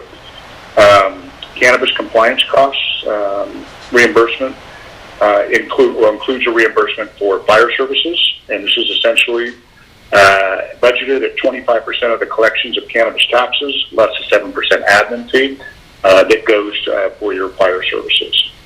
And then the building and safety budget also includes $20,000 contract for as-needed building inspection services that might be required. So to the extent those aren't used, you'll have that $20,000 savings in the general fund. Okay, moving on to slide number 18, which is Public Works and Engineering. Budgeted positions, you see 9 budgeted positions in the divisions that include building maintenance, Public Works Administration, Public Works Operations, Engineering, and your Page landfill. 9 positions, you have 2 vacant positions right now, an associate engineer and a maintenance worker, both of which are funded in the budget. So again, just like the finance director, those positions are funded for the entirety of the budget. The building maintenance includes janitorial and utilities costs, at least general fund share. And keep in mind that the building maintenance budget is also part of that administrative overhead cost that actually goes out to other funds as well. So much of these costs are recouped through that administrative overhead revenue that comes into the general fund. Public Works admin and operations drop slightly, and that's because of the vacant positions. And then engineering costs do include contract engineering services. But I want to add a note here, engineering costs are allocated as part of the overhead to other funds as well. So not only do we look at the administrative components of overhead, we also look at engineering and how engineering supports projects in the enterprise funds or in the sales tax transportation fund and partition those costs out as well. So a lot of those costs go out. Andy, this is Madge again. Can you just clarify what you just said? Does that mean that these numbers on your preliminary budget are not, in fact, all general fund? Or I mean, that by the time they get... No, that's a good question. So the 88,000 is the general fund share. So that 88,000 has been reduced, and I think it's about 50 grand or a little bit more that it's been reduced by for allocation to other funds. So that's a credit in the actual budget. Now, let me look at something real quick. Bear with me. see if the number's there. I think it is department number 1042. So if you go to your budget, if you go to your budget on page 26, where you have the detail, okay, you'll see a line item there, 2198, that is called engineering allocation, and you'll see that just under $50,000 number there. So that's the amount that actually goes out to the other funds. So the $88,000 is the general fund share. Thank you. Okay, great. All right, so let's move on to the next slide, slide number 19, which is police and dispatch. So in police and dispatch, 16.2%, or 1/5 of the position is for a part-time dispatcher. That is on staff, 3 vacant positions. You have a police chief vacancy, the cops grant officer vacancy to the extent the council were to move forward with that, or the city were to move forward with that. And then you also have a dispatcher vacancy. Not a lot of changes in the police budget. Didn't really change anything with respect to the budget in its entirety. So you'll see it's pretty static from what's anticipated in fiscal 1920 into 2021. Okay. Moving on to slide number 20, the parks and swimming pools budget. Budgeted positions, so there's no full FTEs. All the positions that are in there are part-time positions. And you can see, as I explained, in the swimming pool division, 1030, that the costs go to $81,000, and that's essentially because all those part-time positions are budgeted at the highest possible allocation for those positions. So, but then parks maintenance comes down by about $58,000, and that is because there is an unfunded part-time position that was taken out of the budget for the parks. So, but from year to year, when you look at parks and the swimming pool, we estimate to spend about $226,000 in 1920 and about $202,000 in fiscal 2021. So, not a whole lot of change there. This is Councilmember Sabrina. May I ask a question? Yes, absolutely. So with our swimming pool being closed to the public, I would imagine that during COVID-19 this summer that our costs would be down significantly. Wouldn't we want to reflect that in our budget? And that's a great question. So one thing I did ask about is whether or not your pool was open, and it was indicated to me that it is open, and that the services are being provided. So I didn't lower it too much. I think that we can have a further conversation about that. What I'm seeing in other jurisdictions is I am lowering parks revenues. During parks expenditures, we actually, had reductions in costs related to parks in certain cities. But I'm happy to have that conversation to make sure this does reflect what we anticipate related to COVID. And this is. Sorry, guys. Let me finish this thought real quick, if you don't mind. I know the swimming pool, we only have the lap swimming in the morning, we have swim lessons, and then we have the otters using it. So I would be curious if we could get a report at some point that reflects what the actual cost is of the program. Are we subsidizing significantly the cost of the swim lessons or other use this summer? I'm just, if we could I could get a better idea of actual cost right now, that would be helpful. See what we can put together. And sort of on the same lines, do we have a number for what the revenue has been in the past and what it might be now under the COVID situation? And does that basically offset some of those costs you've allocated? Yeah, so the parks and recreation fees that I'm showing for the coming fiscal year, 30,000, and that's essentially what I anticipated for the current year, about 25,000. So that's up just a little bit, 30,000. I'm assuming that hopefully by next summer we're out of this and things come back to some level of normalcy. So looking at what you bring in for parks and recreation in terms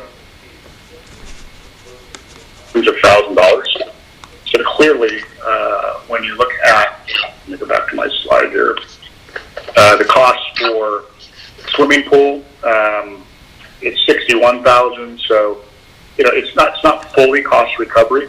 And then parks maintenance is parks maintenance in and of itself. You have to do parks maintenance, and there's really no fee that offsets that. But we can try to put something together that correlates exactly what you're receiving in terms of revenue being provided from a fee perspective. Thank you.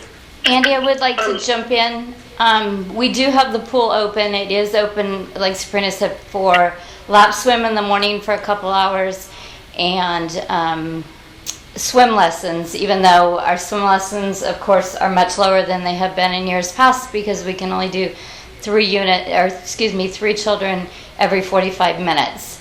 So this year's revenue is going to be a lot different than it has been in years past because of that. We normally had classes, 4, 5, 6 times a day with 12 kids. So, but we are open and we encourage people to bring their little ones down for swim lessons. But do we? I'm not sure. Stephanie, did you have some? Good. I did. I believe that we do have a net number of what the swimming pool costs us every year, approximately, and I think that either have a net approximate number at this time of what it costs us, what we're paying for a swimming pool every year.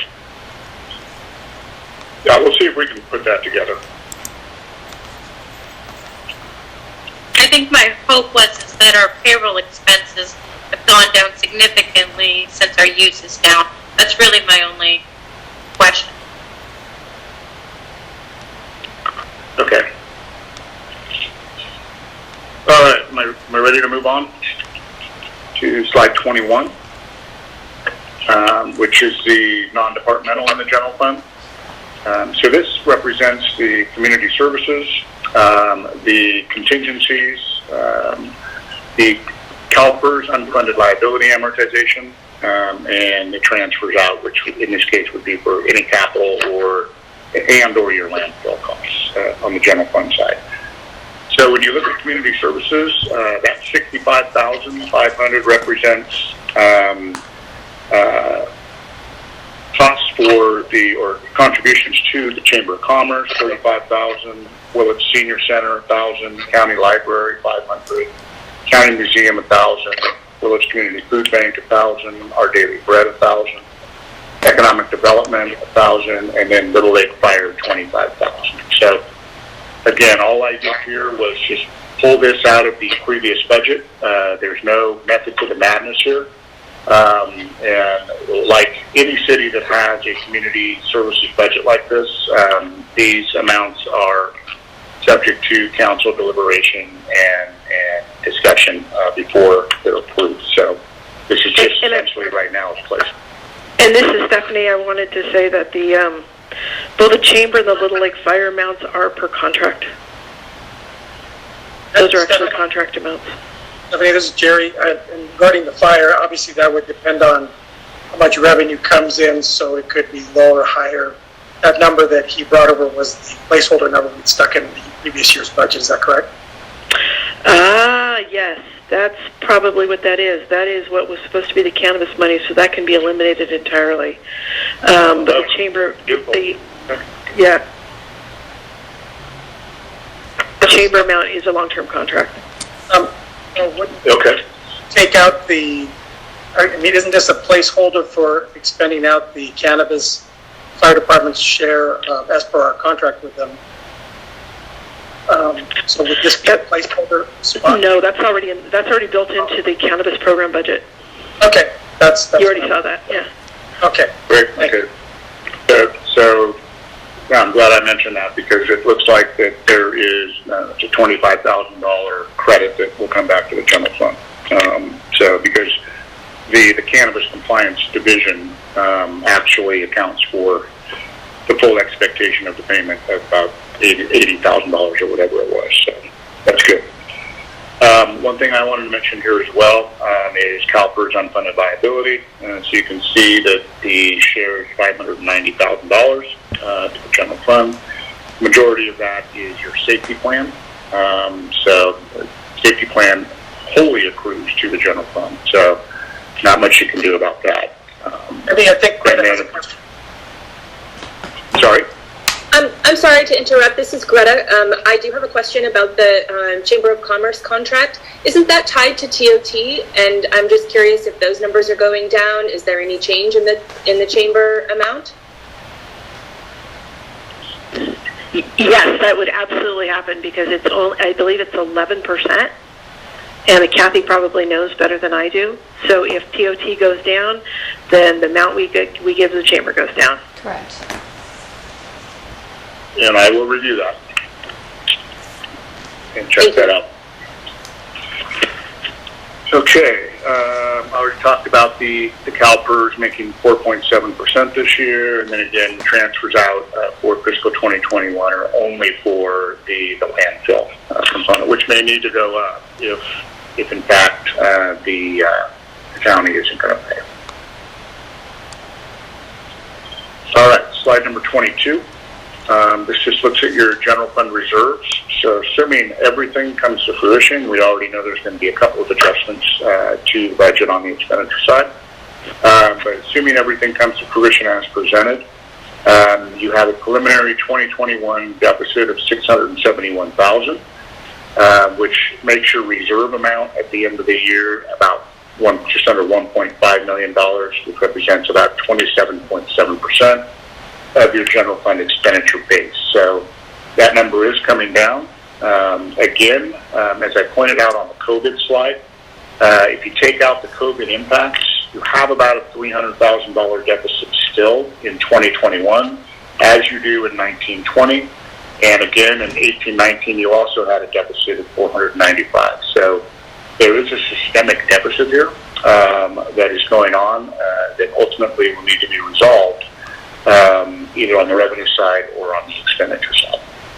But ultimately, your reserve amounts will fall to about 27.7% of your expenditures by the end of this current fiscal year, if everything comes to fruition. So this is Madge. I just wanted to make one other comment. Is you have, of course, budgeted all of the vacant positions as if they were filled, as of July 1st.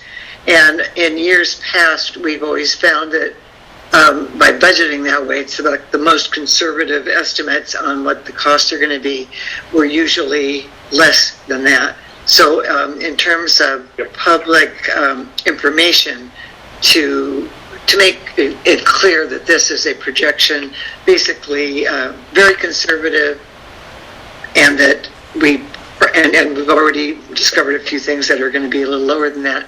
But I don't want to say to the public, we are going to be in the red by $670,000 as if it was a fact. It's a projection, and it's very conservative. That's exactly right. Yep. And I did want to say that we are in the process of hiring that vacant wastewater position because we were extremely understaffed. And also the maintenance worker, when Bill Wilson passed away, that created a vacancy that needed to be filled. And we were advertising. We've been advertising for that position, and we were going to fill that position because it was budgeted. Yep. So, and just another note, now that you mentioned that, council member, is the $304,000 deficit likely would be higher to the extent you had positions filled. So that's probably not as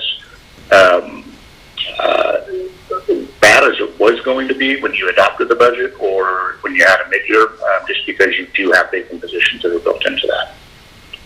So, yeah, but this budget is put together very conservatively, purposely so. Okay, I'm on slide number 23 now, which is your airport fund. And all I'm doing for the 3 enterprise funds is just kind of showing you similar information, revenues, expenditures, change in fund balance, which is your surplus or deficit, and then what your ending working capital or fund balance will be in those funds.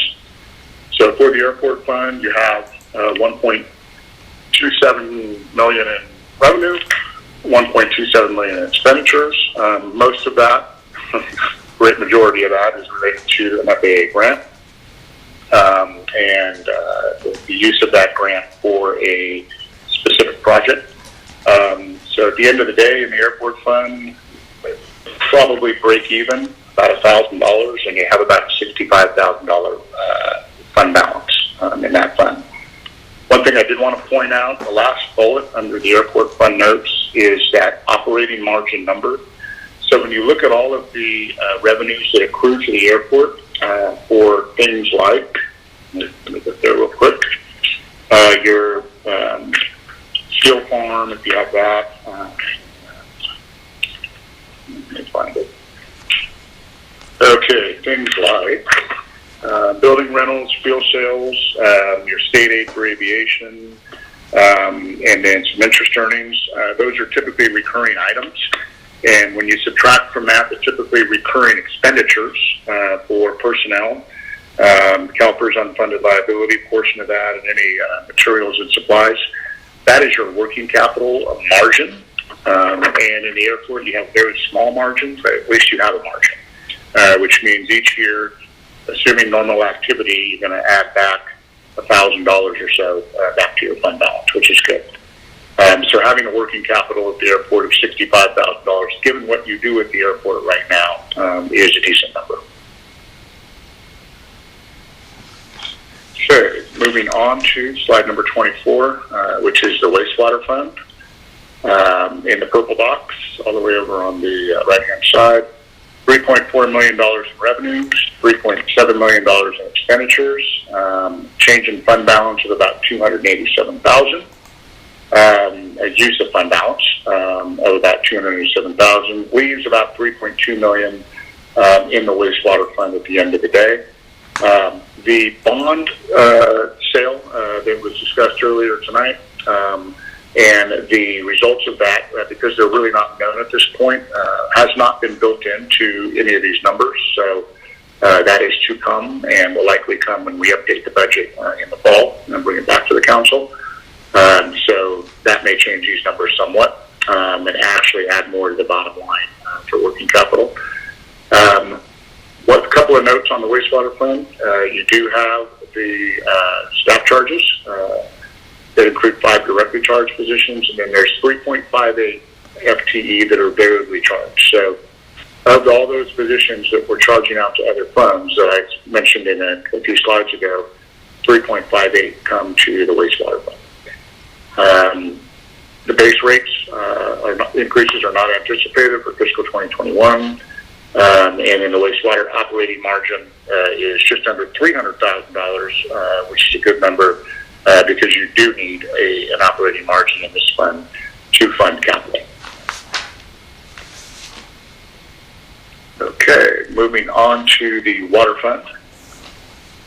For the water fund, focusing on the purple box again, $3.1 million in revenue, offset by $3.9 million in expenditures, and this is different than the budget you have, just because I moved. Actually, that's fine. Water. Yeah, because I moved the expenditures from the transportation fund, the capital expenditures, into the water fund. So using about $800,000 in fund balance, leaving you with just about $4 million at the end of the year, assuming we do everything in the water fund. Waterfront notes, staff charges do include 5 direct charges positions similar to wastewater and 3.68 variably charged positions. Again, no base rate changes anticipated for 2021. And this should say water operating margin, not wastewater, is about $913,000. So again, good rate structure going on there. Okay, moving on to slide 26. Sales tax, these are special revenue funds now. Sales tax transportation fund.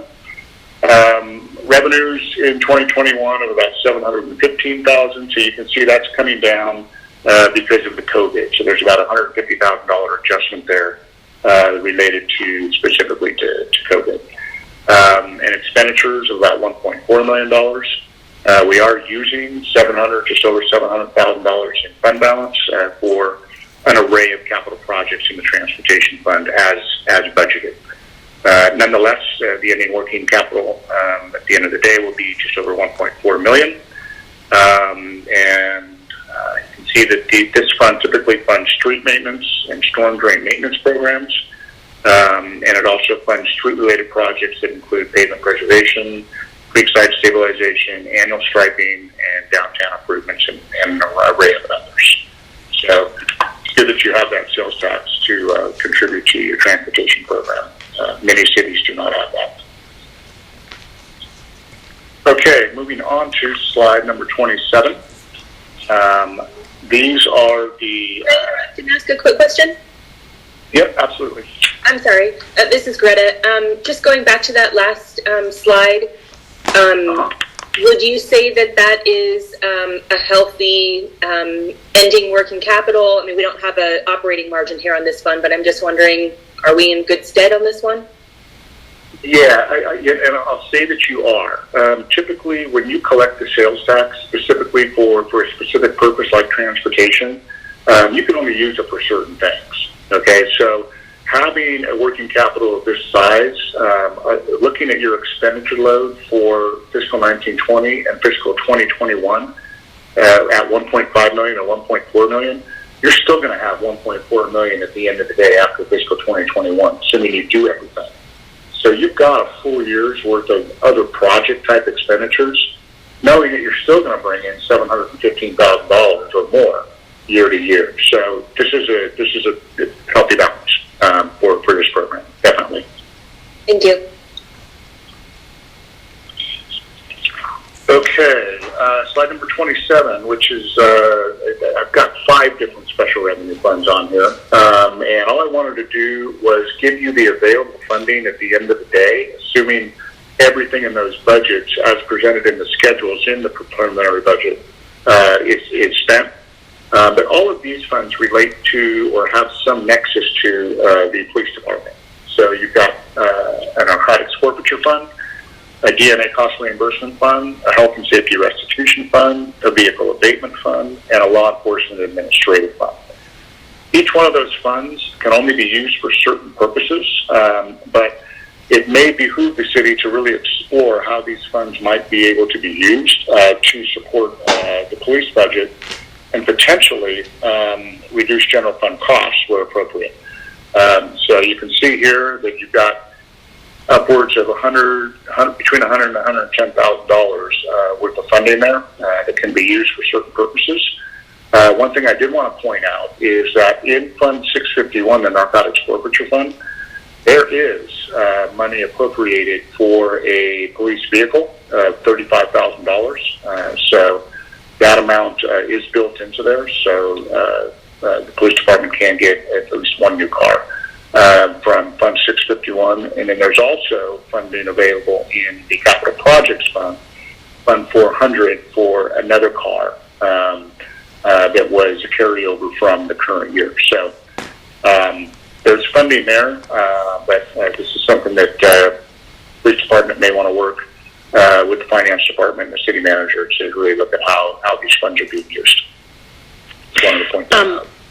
Hi, this is Stephanie. I just wanted to let Andy, probably didn't know this, we actually spent down the forfeiture fund quite a bit in the last year. with our last police chief, and so we were able to do that. And the Health and Safety Restitution Fund is the fund that we took. We had some police bonuses that we used that fund to do the police bonuses, the retention bonuses. Right, and those are built in. Okay. Yep. Very good. I forgot to put that in my notes. But yep, those are definitely built into the budget. Okay, which brings us to slide number 28, which is, questions and further direction. So I'll stop with my portion of the overview right now, and leave it to the council for any questions, any further questions you might have, or further direction you might have as we take the next few days to put together the final budget and bring it back to you. Andy, this is Jerry Gonzalez. I had two things. Obviously, if this comes back to us and we pass this budget, it looks like it's call it a placeholder budget in some respects, because you said there's some unknowns that you will be adjusting in September. Is that correct? That's absolutely correct, yes. All right. And number two, under revenue, I saw franchise fees. Is PG&E paying anybody right now, or are they kind of out of commission when it comes to paying their franchise fees? Yeah, they did pay everybody. So PG&E pays an annual franchise fee for gas and electric, and they did make good on their payments for fiscal 1920. Okay. At this point, go ahead, Madge. Well, that just raised that question I hadn't thought of. But last year we noticed that Sonoma Clean Power wasn't paying a franchise fee, and so that when a lot of people switched over to Sonoma Clean Power for portions of their bills, I wondered if we had a chance to look into that and whether that's been addressed, because it not only affects Willits but everybody else who's in Sonoma Clean Power territory. Yes, I can address that. Our franchise fees have been going down every year, and a big part of it is Sonoma Clean Power and the fact that the current legislation allows them to pay quite a bit less. But the folks I talked to in Ukiah felt that was probably a mistake, and it probably needed to be fixed legislatively. We don't have the staff to follow up on that. However, I did bring that up to Carmel Angelo, and she was very interested in that. And because hopefully maybe she had the staff to look into that. We just don't. I'm feeling the 8.3 positions of general fund. We've all had to put on some additional hats, and it's as Andy said, it's been we've been extremely short-staffed. I think that we had tried to budget another finance position because finance was really overrun, and we are still really behind on our reconciliations. And so we had hoped to have another staff position in there because it's a little rough what we're doing now, and we also have extremely outdated equipment. If it's going to have to be resolved by state legislation, if you want, I would volunteer to check in with Mike McGuire or somebody and see what's going on. Yeah, I'm not sure what the issue is. I talked to I was referred to the energy director in Ukiah, who kind of delved into it, even though they don't have that issue because they have their own utility. He was just sort of interested on a policy level, and that we have not had a chance to look into it, and it's going to take some unwinding. And I don't think Sonoma Clean Power actually even knows that this is the case. Probably not. Council members, questions? Rita? So this is a question for Andy. You mentioned earlier that really to address the structural deficit, we either have to increase revenue or decrease expenses. And I just wonder, how reasonable is it or possible is it to do a combination of both? I understand things are tight. I understand we've done amazing things with a small budget and a small staff. But I sort of feel like the either or suggestion, I don't know, is there any room for a combination, is what I'm asking. I'll give you my opinion. Looking at your budget over the last, 3 weeks to a month and really scouring through it and understanding it, putting it together, it's the reason I wanted to do that slide that showed 8 positions that essentially support your general fund core. Okay, that's as low as I've ever seen it, and to get done what you're getting done with 8 positions is highly remarkable. I don't know that there is any room to really cut expenditures out of the general fund without impacting services. And I say that because you're going to have to look to police. Police has 16 positions, but your police is at a core minimum as well in providing the services to your community. So it's really difficult to find other areas where, without a significant impact to the community, you can reduce general fund costs. Many of the general fund costs, as I mentioned, CalPERS, unfunded liability, CalPERS costs, your personnel costs, health costs increases, insurance, liability, those are all fixed costs. They go from year to year unless you want to, work with REMIP to significantly raise the deductible and increase the exposure to the city. That's something that you can consider, but it's probably not something I would recommend. And we've actually already done that. Our fire insurance deductible raised from $10,000 to $500,000 this year. We've raised all of our deductibles over the course of the last year to the maximum to be able to try to lower rates or at least minimize the increases. And we're pretty high. Our deductibles are pretty high right now. Right. So it's. So my question becomes then, what do we do if we can't increase revenue? I mean, ultimately, the voters are going to decide whether or not we will be able to increase revenue. And if we don't get the result that we need, then what? Then you have to really do an organizational overview and review and look at which services you want to provide, which services you have to provide. You have to provide a lot of them as an incorporated city, and what you can do with the money that you do have. So, is it prudent to continue giving the level of services that we are now, not knowing whether or not we will be able to increase our revenue, or would it be better to staunch the flow sooner rather than later?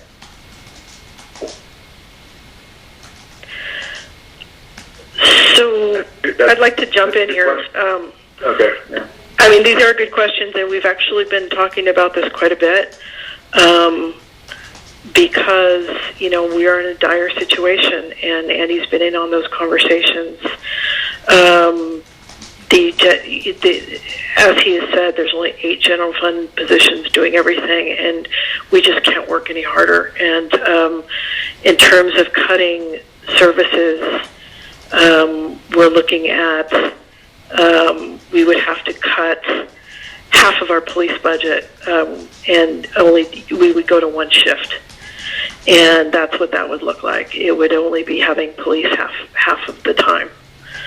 The other thing we would do is we only have 1.5 parks positions, and we would stop maintaining the parks.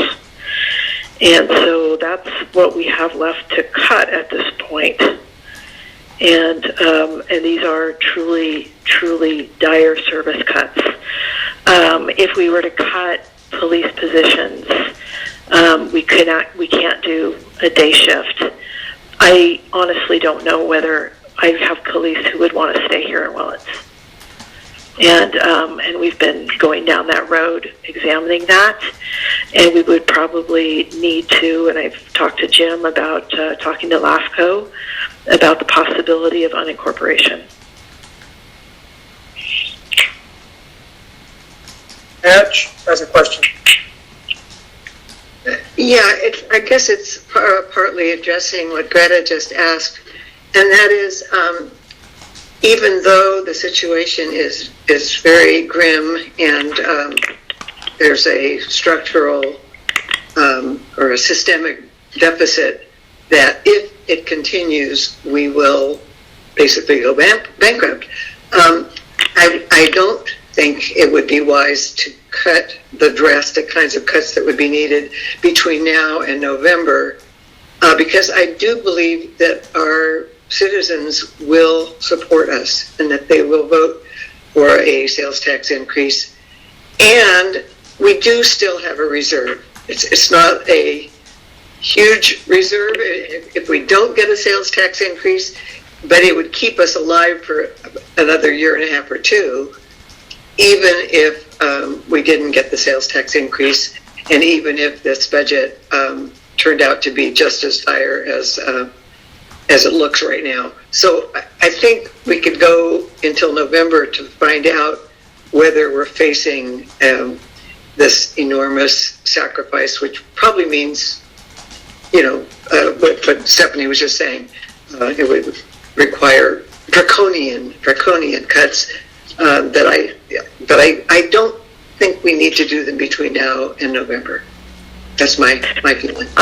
And on the plus side, I have talked to some community leaders who are willing to help with the sales tax measure and who feel that it is really imperative that we still stay a city.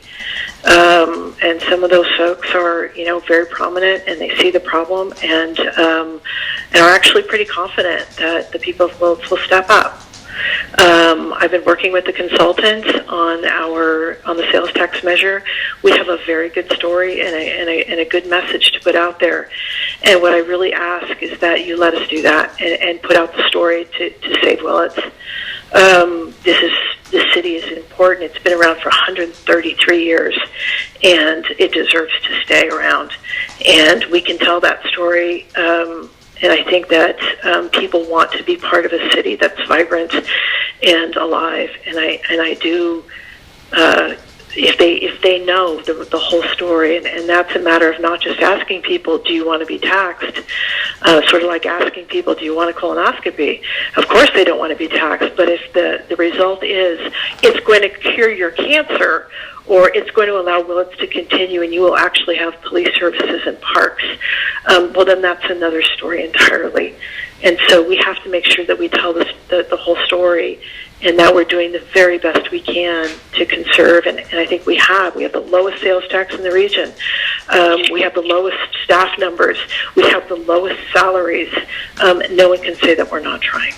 So I beg you to let us try, and because I think we can do this. Sabrina, do you have anything?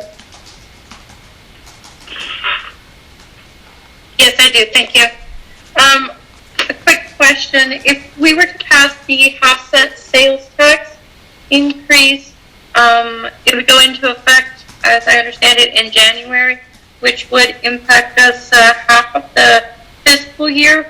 What potential dollar amount could we see? And then what formula would you use, considering that we're dealing with COVID? I would imagine that if we still have some COVID issues, that sales would be impacted January through June, although maybe not. I don't know. I'm just curious what kind of financial impact that could. That's a great question, and that's another thing we had to adjust our numbers. At first we were looking at a half cent, but because of COVID and the drastic impacts that has had on our sales tax, if we were to do a half cent, we actually still stay deficit spending, and which is why we're recommending a 3/4 cent tax. It's still lower than other cities. There's other cities who have more, and it's just a slight bit more, but it makes up for COVID, and we also make it a temporary tax. It's not forever. We're going to put a sunset on it, so to give us a chance to catch up, if we can improve our revenue, if we can remove, we are looking at other revenue measures with our conservation easement, with the growth of our cannabis industry. So what we're looking at is to make up for the loss of COVID is a three-quarter cent sales tax, which we believe would bring in approximately $900 to $1 million. And 2 years ago that would have been 1.2, but now it's lower. And so, and then let it sunset. And so, to give the voters some confidence that we don't mean this to be forever, but we're going to try the best we can to it's an emergency measure. It's an emergency temporary measure. So Stephanie, did I understand you to say that if we did a 3/4 cent sales tax increase, that we could potentially see about $600,000 for the third and fourth quarter of this next fiscal year, or did I miss something? I'm not sure when the money would come in. I have heard varying things. June said one thing, but Andy had some other information, and so I would look to Andy for when he thought those sales tax dollars would actually come in. Yeah, well, I'll research that, but based on my experience, we passed a tax in Grass Valley in June, and it wasn't effective until October 1st. So, but I think there's a statutory amount of time, I think it's 45 days, that the CDTFA, the California Department of Tax and Fee Administration, actually needs to set up everything, and you need to fill out all kinds of paperwork and everything to get it enacted. So if you passed a tax in November, more than likely, I think it could be effective January 1st. But let me check on that. Okay.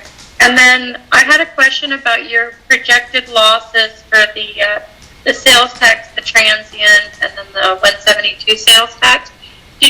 What did you base those on? I'm curious. Was that projections for third and fourth quarter potential COVID impact?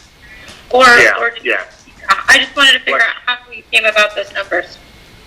Collections to date, just looking, eyeballing what has been received to date and then extrapolating that out.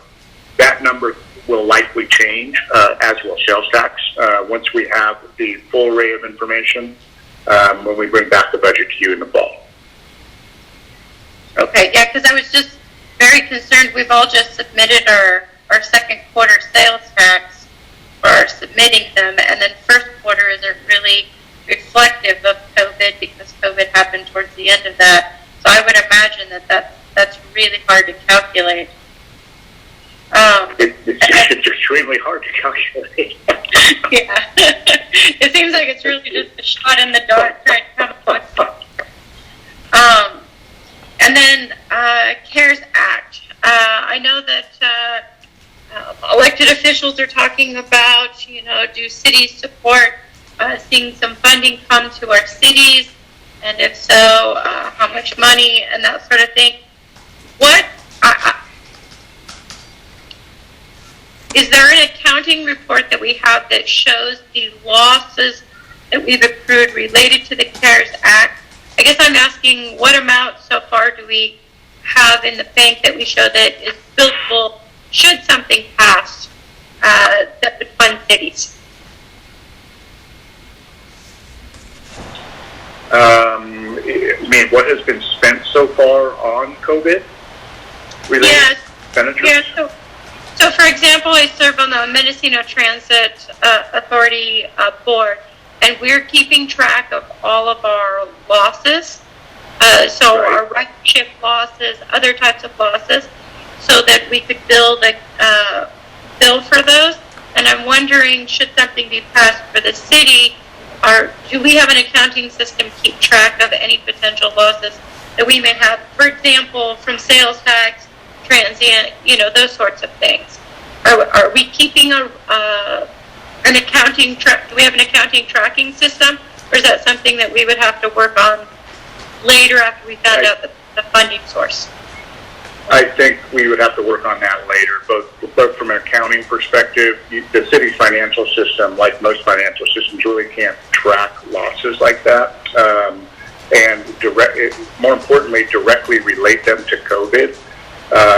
So, because it's all going to be based on a forecast anyway. I mean, you can assume that anything you receive that is lower than the same quarter from the previous year when it comes to sales tax is all related to COVID, absent a growth factor that would have been assumed otherwise. But, I mean, we would be able to put something together that would closely pinpoint, what we thought the COVID losses were and have it stick. But that would all have to be done after the fact and manually. It's not something the system could do. Okay. All right, and then final question is that I know that you showed a screen before that talked about how I believe it was 41% of the city's 41% of the city's revenue comes from taxes that are related to sales tax. Is that correct? Yeah. So of all the taxes that are collected in the general fund, which is $3.1 million of the total 4.2, 66% basically. 41% of all those taxes comes from sales tax. Okay, so that brought me to the thought that we should, as a city, have a comprehensive, at least a 5-year plan on how we want to increase it. It represents 41%. How are we going to increase the revenue for businesses that make up that 41%? What businesses should we be soliciting and drawing to our area? I know that the city's talked about cannabis, but we haven't talked a lot about other sales tax producing types of businesses. So maybe we could have that conversation and figure out what it is we need to do as a city to attract those other businesses as well. Absolutely. Thank you. You're welcome. And I have a question again, or more like a Randy, on this CARES Act that I think is referring to, based on if the feds decide to, I know the National League of Cities is trying to lobby so that government entities can get, because they've all suffered losses too. And, right, is that your understanding that it would be a federal source of funding that would pass through the state or this? Yeah, I mean, there's various entities out there that are lobbying the federal government through their congressional constituencies or whatever to try and receive, some CARES Act money or future money that comes from the recovery of COVID for revenue replacement, other costs, and the such to make cities whole. And it's widely recognized that there are many cities, perhaps like yours, that when COVID comes around, there's just no wherewithal to withstand the impacts of a significant revenue shortfall that COVID will bring. And that's where a lot of this is coming from. And I haven't heard anything specific on whether or not. I can jump in because I have. I'm sorry. Okay.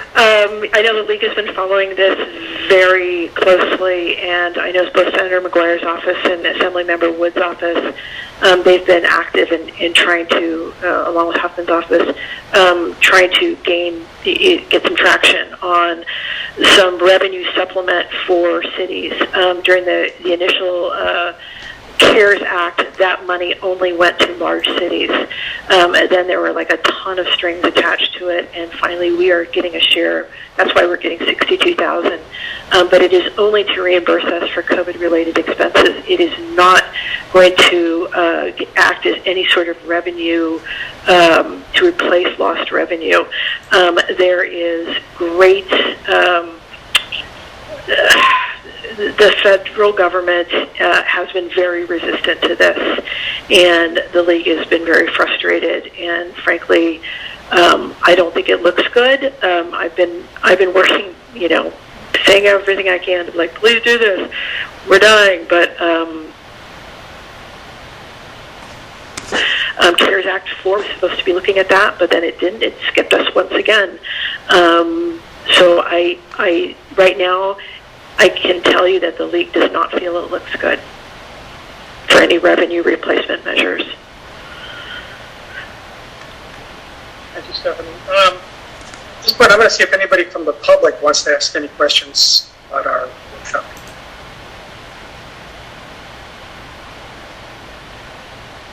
It's a chance to talk to our finance director, folks, out there. Yeah, I guess I'm going, and gone.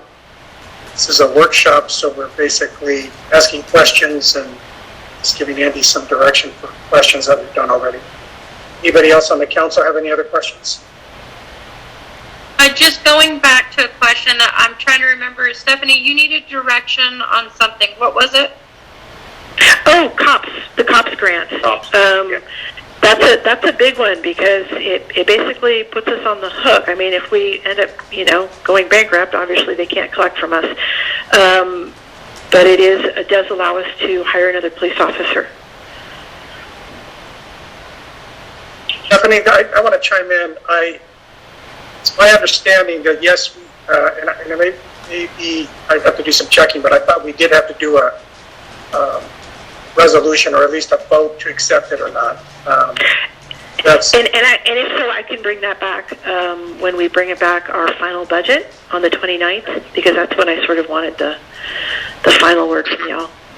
And then the other, I guess I have a couple of questions that without looking at the award documents to see the requirements are. I mean, I think it would definitely fund that one position that froze. And then the question is it going to fund it without any match? Yes. The other question. And then yes. I know that you can suspend the money or choose not to just because we accept it, but it may take us a while to find a suitable candidate also. In essence, yes, we actually have somebody in the academy right now to the academy program because we anticipate a vacancy in the police department. And so she is right now in academy. She's got a few months to go because we had anticipated a vacancy, and she would be like right in line to get the cops, to be the cops person. And then if we do in fact have that vacancy, then we would be able to hire another officer. My understanding, if you bring on the cops program and you lose an officer, so let's say you hire me as your cops officer, and then I decide I don't want to work here anymore, can actually, with their permission, freeze the program. And in some cases, I know Fort Bragg several years ago got a cops grant, decided because of budget they weren't able to fill their requirements and actually gave back the money, so to speak. Wow. Madge has some questions. Well, if Stephanie is seeking guidance on that tonight, so that can be either included or not in the budget, I, again, really feel very optimistic that if we ask for a sales tax increase, that our public is going to honor that and know that it's necessary to keep the city alive. And police service is one of the big factors in that.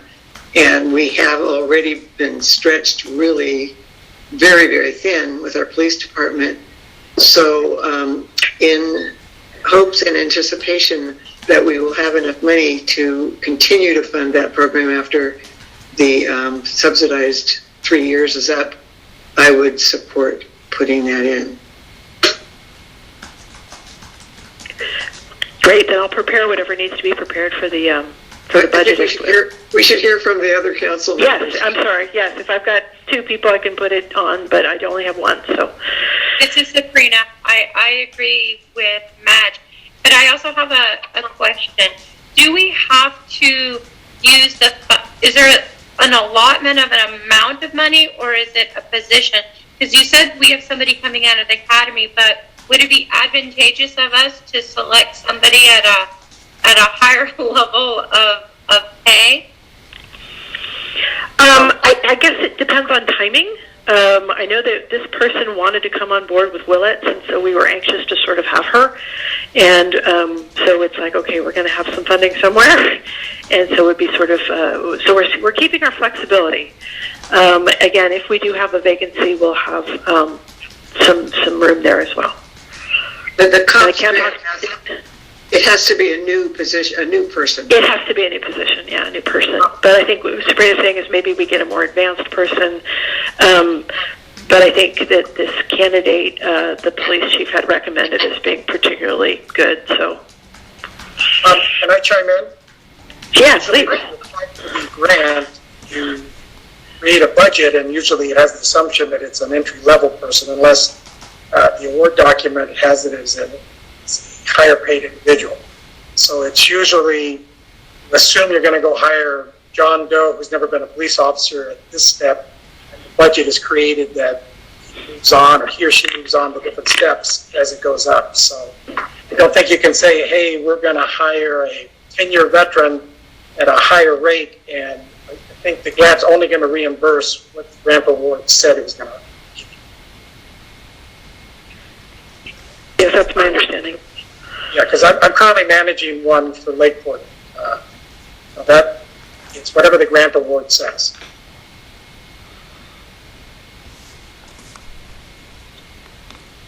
I can't hear you. Oh. Sorry. I was curious, what does the grant award say? Is it a flat amount? You know what I mean? I still interested in putting it on the agenda, but I was just looking for a little bit more information on that. I'm sure, Stephanie, that you'll use it in the most advantageous way that will save us money. I was just looking for some information. It really isn't that stuff. Yeah, I can make sure that the report covers that thoroughly because I don't want to give you misinformation. So I'll research that and make sure it's in the report. Hey, if there aren't any further questions, that's have, unless anybody else wants to add anything.